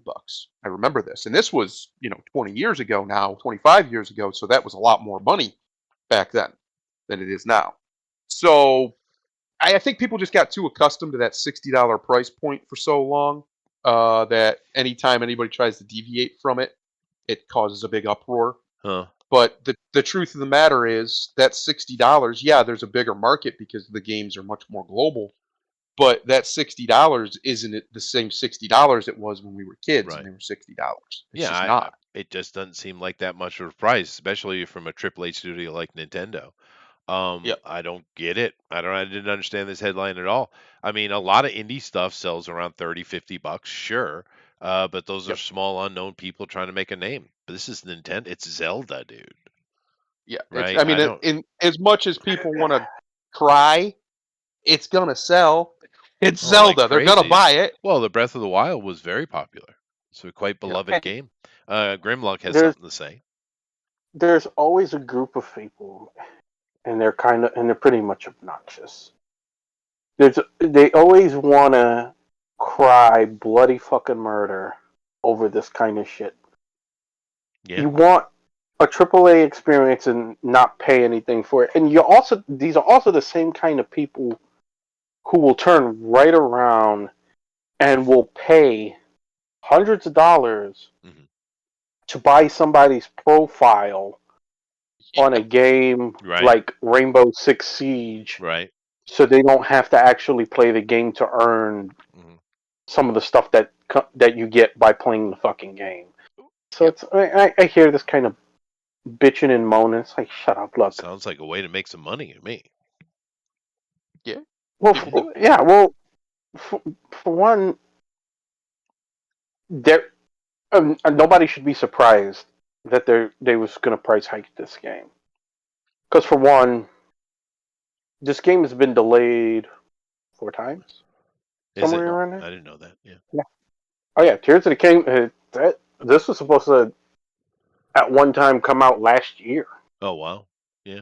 But yeah, no, I But don't. That doesn't to be matter though. fair, It's not every Legend expensive. of Zelda going back to Twilight Princess, if I'm not mistaken, has Oh. been delayed multiple times. Yeah, but This, if it was like 120 bucks, yeah, okay, that's a bit steep. But 70, that's not that Yeah, bad. yeah. Well, people have to. They have to. We have to decide as gamers. What do we want? Do you want the entry point to be cheap, and then you pay a bunch for DLC? That's a possibility. That's a way they can monetize it. City Or do you want them Skylines, the to bastards. slowly? And in all honesty, as far as like we were talking about inflation a little bit, they haven't kept up with inflation. The game industry has not at all. The games probably should be about 120 bucks each if they Probably, yeah, kept up with inflation. that's true. But they haven't because the market refused to allow that, which is a Which, good thing. The yeah, market force is doing its job. yes, it is. But we have to decide. These games are getting more and more expensive for them to produce. Partially that's on them because they think they have to push the graphics to the ridiculous level all the time. But regardless, they're getting more and more expensive to produce. We don't like it when they monetize with excessive DLC. And I agree. I don't like that either. I think that's silly. But we also don't want them to increase the entry point price. So what are these game companies? They're kind of in a catch-22 here. And if anybody's going to break the bubble of the $60 price tag, it's going to be Nintendo because, like I Sure. said, they've done it before, And and this is a they're very Nintendo. powerful IP as well. Well, Yeah. a thing on the side with the Legend of Zelda, because I saw my daughter playing Breath of the Wild on the Switch, and Mhm. I played the original Zelda, and that's it, right? And Yeah. but watching her play that, things seem to evolve because I got a feeling out of it that Link was like some kind of automaton that gets put in stasis from time to time, brought out when the royal court needs him. That's the kind of feeling I was getting. well, yeah, the story has kind of evolved that the Triforce is permanently bonded to 3 people. The Triforce of Power, of course, is bonded to Ganon. Of course. The Triforce of Wisdom is bonded to Zelda, and the Triforce of Courage is bonded to Link. And Link is the chosen champion of Zelda. So she can base whenever there's going to be a calamity, he is going to be the chosen champion summoned. Right, but it's like they put And him in storage. well, if I remember right, Breath of the Wild is supposed to take place at a time where Link actually lost. Hmm. Where he lost, and Zelda was pretty much the only thing keeping Ganon from his total victory. Hmm. While she was waiting for him to return. Oh, I see. But it also seems that they've taken it more into almost ancient alien territory. Yeah, Breath of the Wild had some criticism, and it was one of the things was some people didn't like the technology You can see aspect it of right it, which here. I didn't. Yeah, with the tablets and whatnot, I I don't didn't know if mind I that. don't mind it. Yeah. Some people really did not like the obvious borrowing from Skyrim, where weapons would break over time. Oh, right, They right. hate A lot of people really hated that because they're not used to seeing that in Zelda. And again, I didn't mind that as much. It's a I get bearded where Link, though. people would be annoyed, and the lack of music, I think, bothered people more than anything because they were used to having Da, da, da, da, da, da, oh da, the da, overworld da. because there was It's in my head forever, yeah forever. Do you know how long it in took to beat Ganon? Do you know how long it took? oh yeah in Breath of the Wild it was like the first game where you could go 40 sometimes maybe even an hour depending on where you were at where there was no real music. There was none of that. Where that wasn't the case in any of the games prior to that. So Yeah, but it became hypnotic. yes, Yes, it did. But anyway, I mean, the point being is that I don't think that's expensive at all, especially as it beautiful a game as it is. it's not. It's kind of like when people was bitching about the PS5 starting price point, and I found an old advertisement for the Commodore 64, and it was $600 back in Oh yeah, 1982. So it's oh like, yeah, Oh dude. yeah, dude, which was a lot more pull money. your titties. Yeah, Pull your I yeah, titties. it's I We've saved been at my this money price to buy point that Commodore before. 64, sir, and I built Chester, I it still have mine. myself. I still have mine. Yeah, yeah, yeah. Uh, But yeah, I don't know. We've been hearing this noise for decades. But what else we got? Oh, Yoshi P. Final Fantasy 16 producer Yoshi P rails against the use of the term JRPG. It wasn't a compliment to a lot of developers in Japan. Now that's interesting because he's right. It's showing his Yeah. age. He's right back in the Yes. day, but that's not true now. No. Yeah. I get where because he's an older dude. I understand back in the day JRPG was a joke because they were silly, kind Yeah. of dumb. But even the old games are having a resurgence. They're remaking everything, by the way, or releasing Yeah. stuff that they hadn't released. But JRPG now is a solid, happy genre. Yes. Wholesome. Yeah. Well, That's what it's looked at as. jiggling boobies aside. Hey, Um, leave the jiggling boobies out of this. fair. But Um, it is interesting that maybe he's not aware that things have evolved. maybe it hasn't. Well, you're in Japan. Is it over there? Do gamers consider it that? Um, Gamers like their games and they don't really care what anybody outside Japan thinks. Yeah. Japanese do not care about your opinion. Now they'll be very polite about dismissing your opinion, but they don't care. They really don't care. So he's referring to a Western audience, and I feel that he doesn't understand that the Western audience is no longer looking at the term JRPG as a negative thing; it's a positive. Just No, he like with said right manga and there. anime, It has better connotations it nowadays. But does. That's I right. think Yeah, I think he's correct. Even over here for a while, JRPG was like, it was. people were always crapping on it and Yep. talking about how it's a yeah. stupid genre and da da da da da. And Because I it never was. understood that, to be honest with you, because yeah, it had its character. We'll call it Cutesy. that way. Yeah, cutesy. Yeah, but to this day, probably the best game I still would say I've ever played besides Red Dead Redemption 2 is Final Fantasy VI. It's the quintessential JRPG. Uh, which they'll never touch again, by the way, just spoiler, because no one has the balls to try it. Um, so I've never personally understood that because even me, my cynical self, even I can understand why those games have such appeal, and what it is about them that draws in even a Western audience. And it's the same thing that draws in a lot of like, anime and manga stuff. It's the same idea. It's got this I guess you could call it cutesiness to it. I would say wholesomeness to it. There's something very simple about it, about its presentation, that's very easy to digest and consume, I guess is the best way to put it.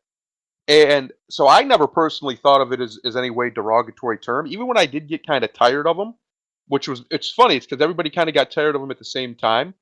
But I think we shot ourselves in the foot because for a very long time, if you wanted actual storytelling, JRPGs is where it was at because of the way the game was structured and the pause battle systems and things. It was easier to tell stories, especially back in the the, the primordial days of the PlayStation 1 and 2.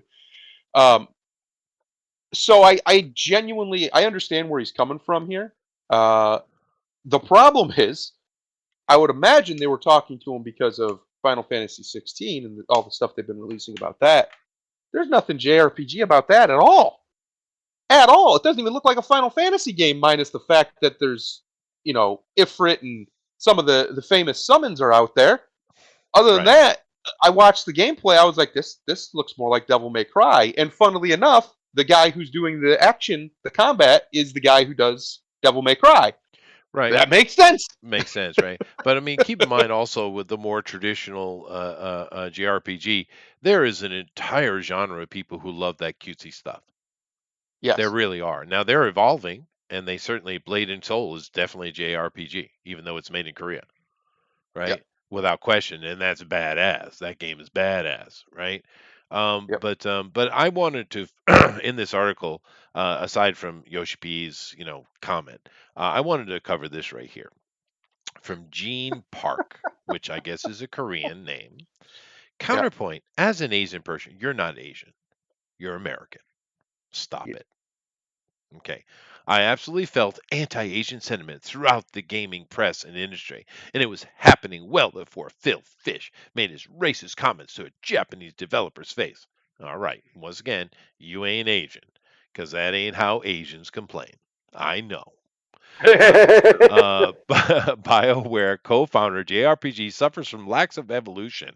What's racist about that? This is 13 years ago. The term JRPG has steadily increased in its use since 2008 and was used before that as well. Phil Fish stuff didn't happen until 2012. All right. So he goes on here to making Gene here. The co founder of a gaming news site felt like saying this was okay out loud with no additional clarification. And I'm asking if it was ever clarified. Let's see what Arthur Gies said. Since the embargo is up, so there's, this is 2010. I don't have much good to say about Vanquish. Okay, it's repetitive, clunky, and irritatingly punitive. Very Japanese. A lot of them are like that. But what's racist about that, Park? You're not Japanese, huh? Huh? Okay. But it continues. Since he says, so did you ever explain what you meant by this, Karen? And the haircut's even Karen. It's perfect. On podcast 12 years ago, yeah, I think it was very flashy at the expense of fine adjustments and was indicative of a lot of Japanese shooters at the time in its emphasis on animation priorities over player control. Could I have phrased that better then? Definitely. No, dude, say fuck off. Okay. He said, you could have phrased it in a way that didn't sound racist for sure. Why? It is very Japanese. It is very Japanese to do that shit. That is how they do. They have their own style, If it isn't Japanese, then that's racist because now they don't have an identity, as clunky as it might be.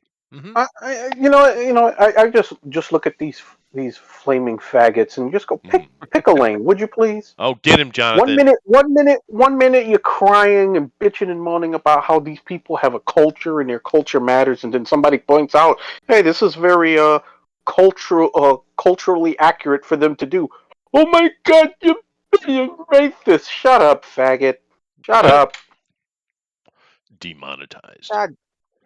Sweet. I'm not monetized anyway. Well, but no, I get your point. Well, you keep putting black people on your show. You wasn't going to get no money. Anyway. That's true, yeah. But the thing with it though is, especially at that time, Japanese were just piling on, dude. So many games, so much Yeah. stuff. And of course, it's coming out of the legacy of Nintendo, right? And Atari and Sega and all that kind of stuff. Just pile on, make every penny you can, especially during the bubble in Japan, just money, money, money. So everybody and their brother was throwing games out, and they were very, very rote and repetitive, right? Could just get it out there, get it out there. And that happens in every genre and everything. It's normal. If you see some success, everyone tries to copy it and jump on board. It's a constant thing, and that was happening with Japanese games at that time for sure. And they went through a bad period, and they came out the other end. The Final Fantasy franchise had been banging along, and then they started hitting a wall, and everybody was copying that, hitting the same damn wall. And that's all he's talking about, because it was a very Japanese thing to do, because they were flooding the market. Now we have Korean games. That's a new country involved. China, the Eastern Europeans are putting out stuff left and right, and that's new. That's not normal. Because think about who has dominated video games since its inception: Japan and America a little bit, right? Yeah. And they just got too long in the tooth, dude, as things always happen. But today things are healthy, and what's happened? JRPGs have become better because competition. Whew. Free Yep. market, baby. Free market. Come at me, Ben. Come at me. It's just there's a lot of very strange Americans who have Asian ancestry. I'll say it like that. Hmm. Who are looking for reasons to be offended at everything.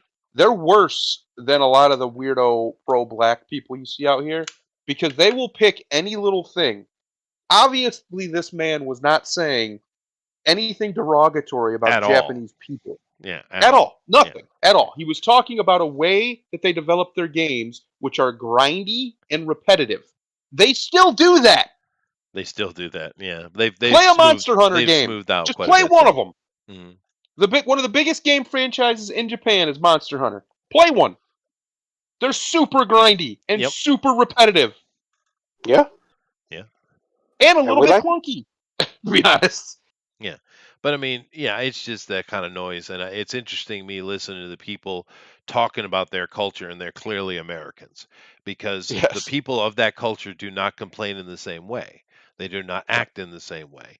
Even the Koreans, which he is obviously, Park is a Korean name, who are the noisiest people in Asia, without any question. Every Asian will tell you who the noisy people are, and it's Korea. Even they don't complain like that, right? Yep.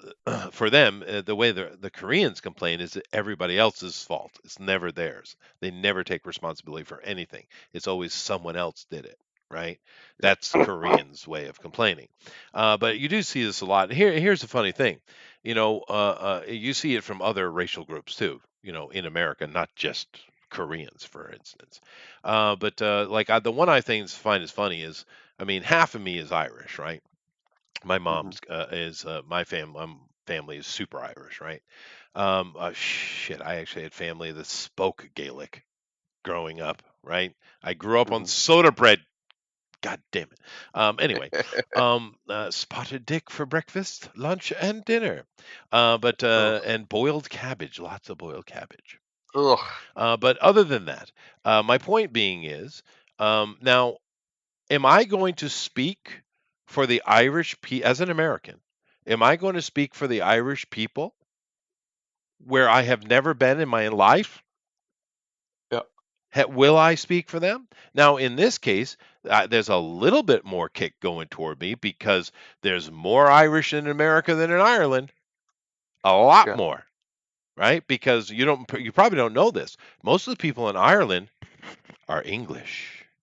Oh, don't tell them that. Yes, because the English came over and murdered them and forced them out and imprisoned and enslaved them, poisoned their wells. The majority of people in Ireland are not Irish. They are Anglo-Saxon, Germans, right? The vast majority of Irish are in America, actually. That's why we have St. Patrick's Day, which is the stupidest thing ever, in America, and they don't celebrate it at all. Yeah, Friday. It was just Friday. It was. I wore green, God damn it. But Me too. the thing with it is, even in that situation where the Irish people in the world are actually American now. That's the truth, right? There's hardly any Irish in Ireland, right? But Right. even in that situation, I would not even begin to think that to speak for modern day Ireland, because what do I know about it? Yeah. It's green. It is. It has the most Yep. variety of green of any country in the world. Oh, That's true. It's a lot of green. If you like green, that's the place for hmm you. Green's your spot, then that's the yeah, one. and it's got a lot of ancient stuff. It Lots of does, and ancient we're not stuff. really sure how it got there. Well, it is interesting. Well, if you read if you're, unless you're a stupid anthropologist, Egyptologist in particular, but unless you're that, then just simply read what they say. I Yep. mean, honestly, we shouldn't dismiss all the cultural stories we get from around the world as being purely fanciful. It's just not Yep. reality. Even if you go and take a Stephen King book, there's all kinds of truth in it, because that's how you tell damn stories. Anyway, Right. but if you just read what they say, Ireland wasn't a country at all. It was a place where they trained priests. The Yep. Egyptians, the Cometians. That's where they trained. It was their priest training island, right? And they had Yes. a lot of the priests over there would maintain, tombs and stuff, because the original Egyptian kings were buried in Ireland. It wasn't until later, after the Cataclysm, that they started burying in the valley over there. They never buried in a pyramid, just so you know. But Oh, Ireland is full of Mustaba. Not Mustaba. Yeah, Mustaba. Is that no? wait a minute. You're telling me that those big pyramidical structures that they built that we call the pyramids were not tombs and they lied to me? No, no. There's never been one body ever found in any of them. Oh, those Yeah. liars. How Well, dare they? they do call them, the Greek word, of course, is pyramid, and it's, you could probably translate it without my help. Pyre, fire, mid, Yep. middle. So fire Yes. in the middle. Yeah, that's what pyramid means. Yeah, It's cool. interesting because there's a lot of theories about pyramids. It's a complete tangent, but there's a lot of theories about what the pyramids were used for. Obviously, these aren't official theories because we have to pretend. But there's a lot of unofficial theories about what the pyramids actually were and what they were used for. And one of them that I think is, if any of them are going to be correct, it might be this one. They were some form of communication device Or an engine, across the world. or at least they thought it was some way of making big Yep. magic. I mean, who knows, right? Yep. But it certainly wasn't a tomb. Never was a tomb. That's No. Egyptologist again. God damn. Yep. But Pricks. no, that's what Ireland was. Then you had the big shift into the new kingdoms, and because of all the war and cataclysm there's been many cataclysms, by the way, everybody. But things shifted. But even going to the Santorini eruption, which absolutely destroyed the world for decades. I mean, for centuries. Yep. Even with that, and the whole time of Akhenaten and his revolution, and all the stuff that happened with that, his daughter Mary Totten, Mary, you know the Yeah. Jesus Mama Mary, Mary Totten, Mhm. or Scotia, as her nickname was. Oh, isn't that cute? They sent her back to Mama's home to keep her safe.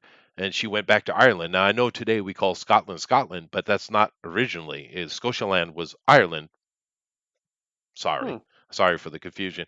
But they sent her home to Mama's land. Of course, who was Mama? Who? Anybody? What's Mama's name? You can tell me, Grimlock. I know you can. No, I can't tell you. Yes, you Mm, can. The most famous queen in the history of Egypt. no. Cleopatra's ugly ass. There's a bust of her in the German museum that is a huge controversy. Nefertiti, Yeah. Oh right? yeah. That's her mom. Her mom's from Ireland, and they sent her back to mom's land to keep her safe, because that's where all the priests were, and they had a lot of military to protect the tombs and all the gold and all that kind of shit. But And Chester, they told me all priests were rapists. they probably were, to be fair, raping each other. But and we still get the controversy that Nefertiti was a black lady. What? They tell you very clearly where she's from. We Yep. have a bust of her. She's a white lady with blue eyes. I mean, shit, we didn't get to see her hair, but she's probably redheaded. Yep. Now you're just speaking blasphemy. I guess. That's But right. then again, Cleopatra, the Ptolemy is supposed to be black too. What? Yes. Yeah. She's supposed to They're be not even circled black. from Egypt, dude. Yeah. None of them are. But anyway, that's a huge tangent, and it's your fault then, Daryl. Absolutely. I'm okay with it. Yeah. I'm okay with it. But What's funny to me is how we got off on that tangent. We started talking about Ireland. Well, you yeah. started talking about Ireland and how your people Well, half of are me. from Yeah. there. Yeah, Mhm. half of them. I've got Irish in me. I bet you, if you ever did a DNA test, Grimlock somewhere down the line has got some Irish A or lot some of form of Americans do, Anglo. because they were poor. They were slaves, right? Yes. And the poor people, don't care about any of those kind of elite shit, and they just mingle and coexist, right? Give you a good example about the Irish. During the famous potato famine, right? This is something everyone knows about Ireland, and it was a big deal worldwide. You had leaders of countries like shahs and kings and people all over the world were sending money to and food to try to help Ireland during that. You might Yep. not know this. The British the whole time was like, "This is what they deserve. God has brought it upon them." Of course, the English, as evil as Yep. shits they are. But a lot of people were sending food and stuff to try to help the Irish during that period. And of course, you've had many migrations of Irish people into the Americas, of course. But that was the biggest. That was a mammoth migration of people, and that's why Ireland is empty of the Irish these days. But Mhm. let me bring you a little bit of historical interesting thing. There was a little Indian tribe. I can't remember what the name of them were off. They were part of the whole the Trail of Tears with the Cherokee, Uh-huh. Choctaw maybe, Probably. maybe They were Choctaw. there. But they were part of that. It was more than just the Cherokee, right? And that was full Yes. political bullshit as well. Go study that. You want to Oh talk yeah. about elite rich people and their bullshit. But Yeah. anyway, these people had been, marched across the country. They lost thousands of their people. They suffered. They were poor, starving themselves. But even the Choctaw sent tons of food to try to help the Irish. And Yep. even today, in Ireland, there is a monument. Hmm. A monument of giant feathers in a circle in the brotherhood and sisterhood of Ireland and the Choctaw people. Did you know that?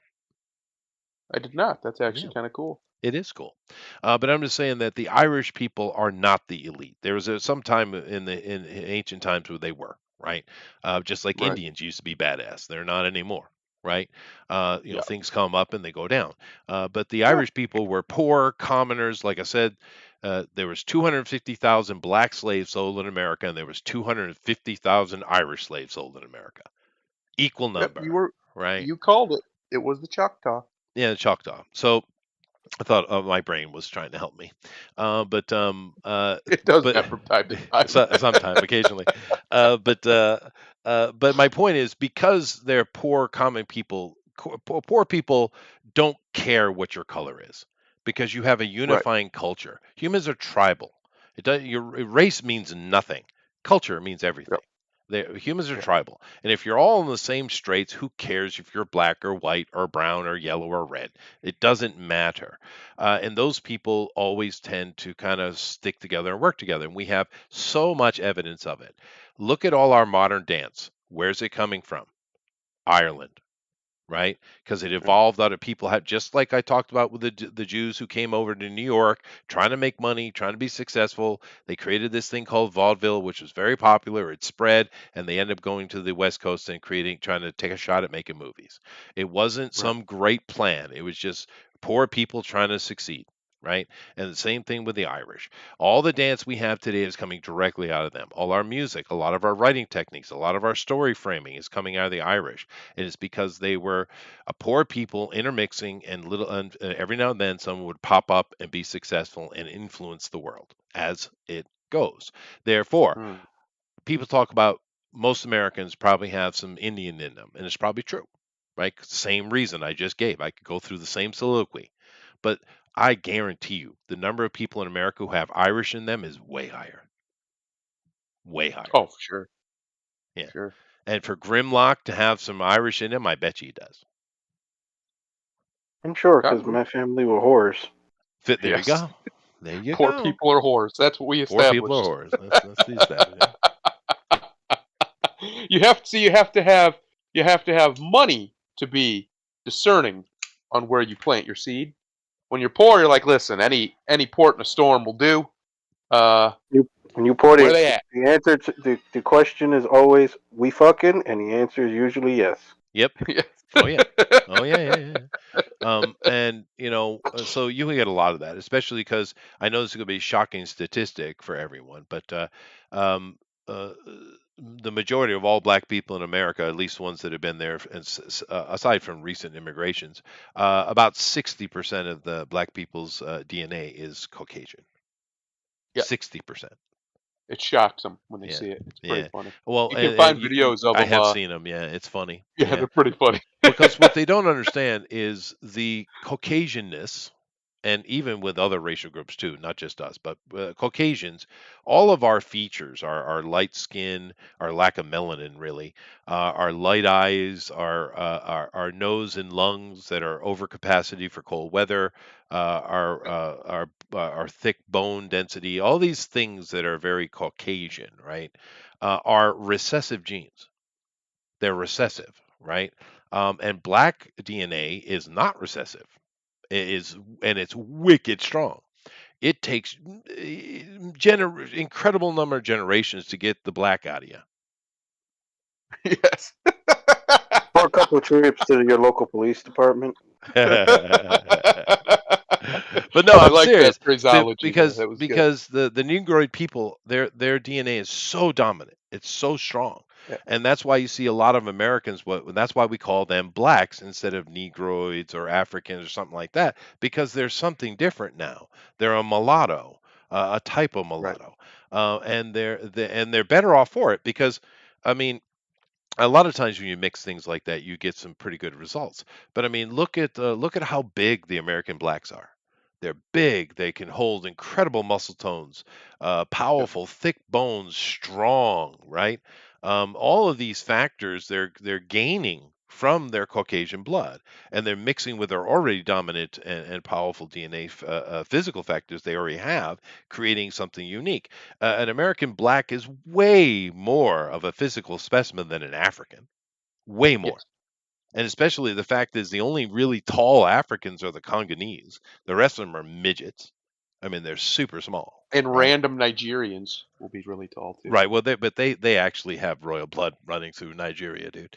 But I'm just saying that it's something that they don't want to admit that it makes them cry when they hear it. But it's like, dude, you benefiting incredibly from that. When you're taking those two things and putting them together, you're getting a lot of physical positivity out of it. I mean, Yep. incredibly so. And if you look at I've mentioned before, IQ doesn't really matter unless you're talking about the very top end, right? It Mhm. doesn't. But you can even compare the average American black to the average African. Their IQ is 10 points higher on average, and they're Yep. horrible at school. So Yep. not only have they gained physical benefits, they've gained mental ones as well. I mean, like I said, it doesn't matter. It only matters at the top end. But I'm just saying they should be absolutely thrilled. We're something new.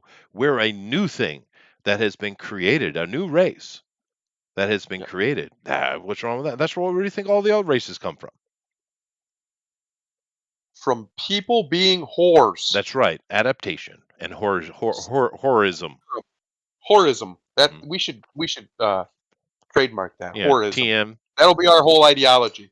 Yeah. What's your ideology? Listen, people like to screw, and they like to screw Mhm. each other. Mhm. Basically, humanity is just a series of whores. That's right. And occasionally we figure something out, do something cool, but other than Yep. that, everybody's just whoring That's right. all the time. And the Irish That's it. Yeah, do love a we little got bit it. of the libation.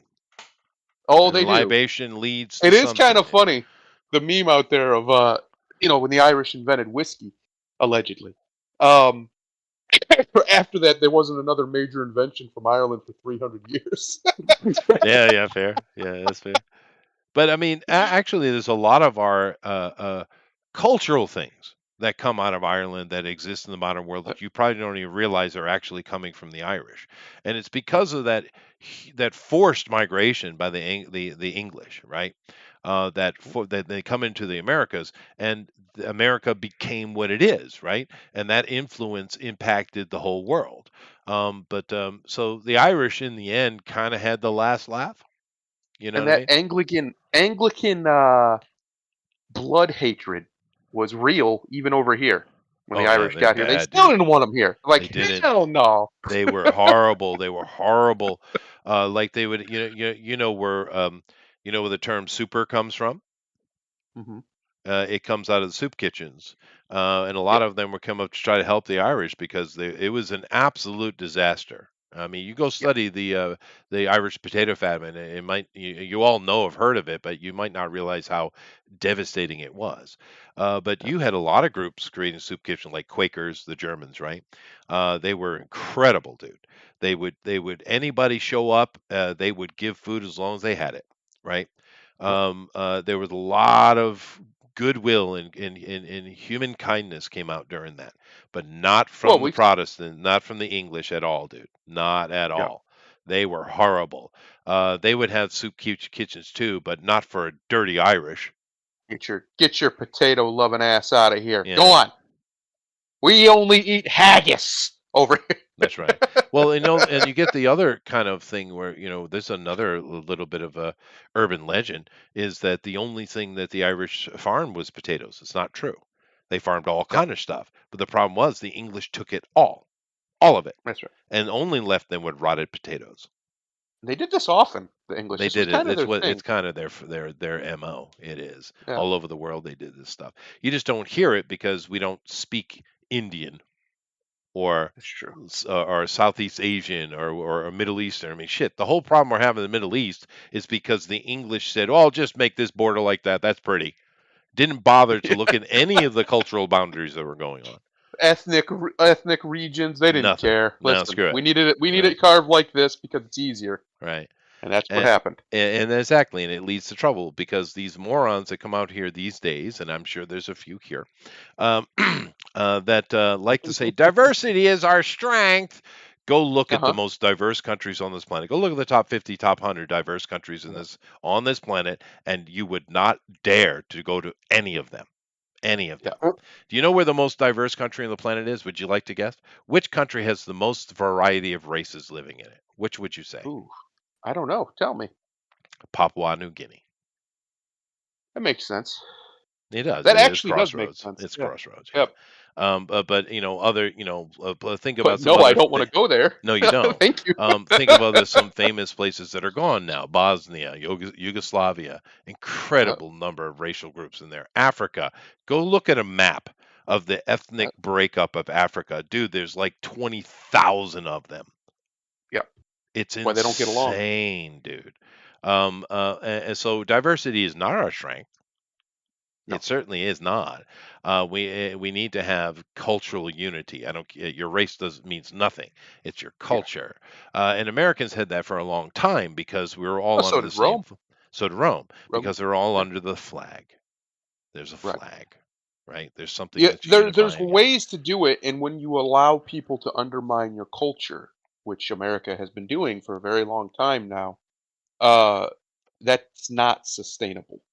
I know people like to pretend that it is because we can't imagine a world without the US as the US. None of us have lived in that world. There are Right. people alive who have lived in that world, but they're all very, very old. And but it's just not sustainable. We can look at history, we know where this is going. Oh Hell, yeah. America's racial past wasn't sustainable. No. It was a shit show Right. from day one.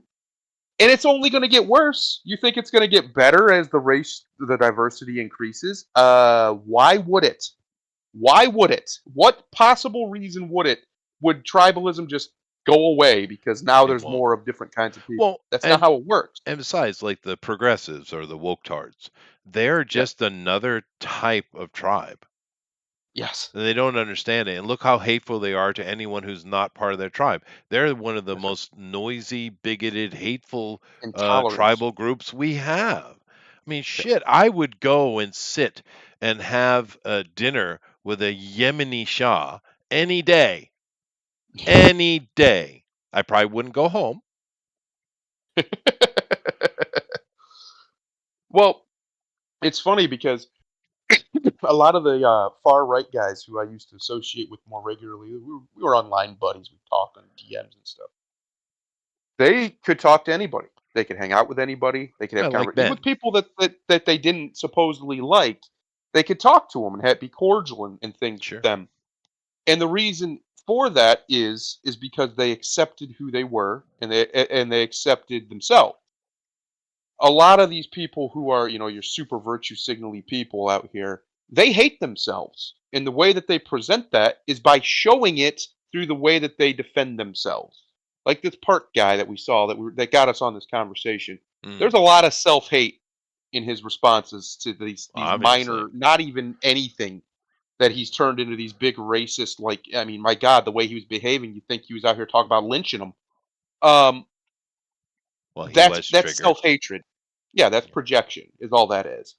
And people who don't have that, even if they are hateful, quote unquote, people, they don't behave that way because they don't. No, that's You true. can't behave that way unless you have a lot of issues with it. Like there's a video out there, you can find it. You know, Orania, right? The South African, uh, I guess it's its own state kind of thing. You I don't mean know. It's hard to quantify. Eritrea? No, Orania. The where the only white Boers are allowed to live. It's a city in South Africa. Oh, okay. Um, Yeah. yeah, that place. There's a video of a guy who's one of them, and yep, he's 100% on board with all of that. But he goes to where the black Africans live, and he runs like a little mission, and he feeds them, and he teaches them things and all this stuff. And there's somebody's interviewing him, and they're like, "Why do you do this if you think you're better than these people or whatever?" And it's basically simply because he feels a moral obligation to help them. But yet he's supposedly this evil, vile, hateful racist because he doesn't want to live with them. Um, that kind of truth you can only have if you don't hate yourself, is my point. Guys like this Park guy and a lot of these other people out here, all they do, the reason why they whine about this stuff ad nauseum, and they never stop, and they see it everywhere, is because they don't like themselves. They hate themselves. They hate who they are, or they hate their culture, or whatever, or they think they're inferior. They have an inferiority complex, and that's why they behave that way. Right. Because if they didn't feel that, if they didn't feel it in their heart that they were inferior, they wouldn't see superiority all around them constantly, right? Where they're always screeching about white supremacy and racism. It's nonsense. Of course, America is going to have a white problem, as they would call it. It was a white country up until about 60 years ago, and still it is majority white. So I don't understand your argument. Of course, things are going to lean more towards that culture. Well, just naturally, yeah. It's going to, Yeah. like I said, it's a Jewish one anyway. It's not Yes. European. Orania, the place, the little teeny, is only like 2,000 population or something. Yeah, I think it's like 3,000 now, but yeah. But those people, I mean, it's not even what you think though, because I mean, if you're a foreign group living in a foreign land, as they are, of course you're going to create your own little tight borders to simply protect your daughters and your Yeah. resources, especially with the way the Zulu are. I mean, and that's a deep conversation I don't have time for, but all the other Africans hate the Zulu, hate them. Yes. You know why? Because they're actually coming from Sudan, Somalia area. They marched down the east coast of Africa and murdered everything in their way, all the way down till they got to the tip in South Africa. Those locals, most of the black tribes that were there are gone. They completely genocided them. When you're talking about the violence in South Africa or along that eastern corridor, it's really the Zulu types that are doing it, and they are brutally violent. They don't just kill you; they humiliate and make you suffer. Right? These are Yeah. evil people. And like I said, go ask any African what they think of them. They don't like them. No, not so much. Yeah, so of course the No. people of Orania are going to protect their lives. Yes. Yeah, it's just my point is there's a lot of projection out there from people who claim to virtue, but they can't have virtue because they hate themselves. They hate who they are, they hate their culture, or they feel that it is lesser than it should be. You can't be virtuous in that. You're full of envy. You Mm. can't. There's no possible way to be a decent person if you're living a life of nothing but envy. You just It's can't do it. true. That's not good for you. It's not healthy. And anybody who's Yeah. screaming in the chat at me, they're called the Bantu, Chester. I know. I know. uh, anyway, Chester, you got to go to work. I thought. I do. I need to look up 3 words. Yeah, Yep. 3 whole words. That's going to take a while. It All of will. 30 seconds. It will. Yeah. Yeah. Yeah. And I probably should grab an image or 2. This is a Sarissa. This is a hoplite, whatever. But I'm being a bad teacher. I didn't really prepare, but I mean, honestly, who needs to prepare for Alexander? It's pretty easy. Yeah, he's Yeah, pretty well known. In fact, they probably know more than enough already, just because. that's true. Although I will throw some conspiracy theories on him just for fun. Just to mess with them. I see Yeah, how you're doing. Yeah. yeah. Well, I'll definitely tie in the Egyptian Serifa, or at that time Libyan Serifa, but just for fun.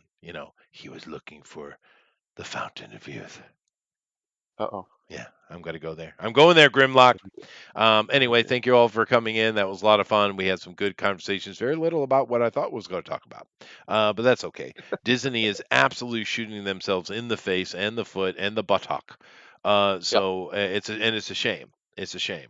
Hopefully, whatever comes out the back end will be interesting. But it is what it is, dude.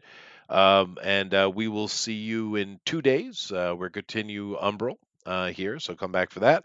And of course, we have Drone Recorded this week as usual. But Grimlock, give them some closing wisdom, sir. I don't have any. I am short on the wisdom. That is the Thunderous One's department. I shall leave that to him. Very See, that well. was wise right there. That See, was that was wise. wisdom. Well, take us out then, Mr. Thunderous We're going to Wisdom. talk because I've been talking about it a little bit there on my little rant I went on, and I'm going to do one of my first ones I ever wrote, and I think is my personal favorite. Hating yourself is a low fate, a life lived dead. Scary. Namaste. Later, everybody.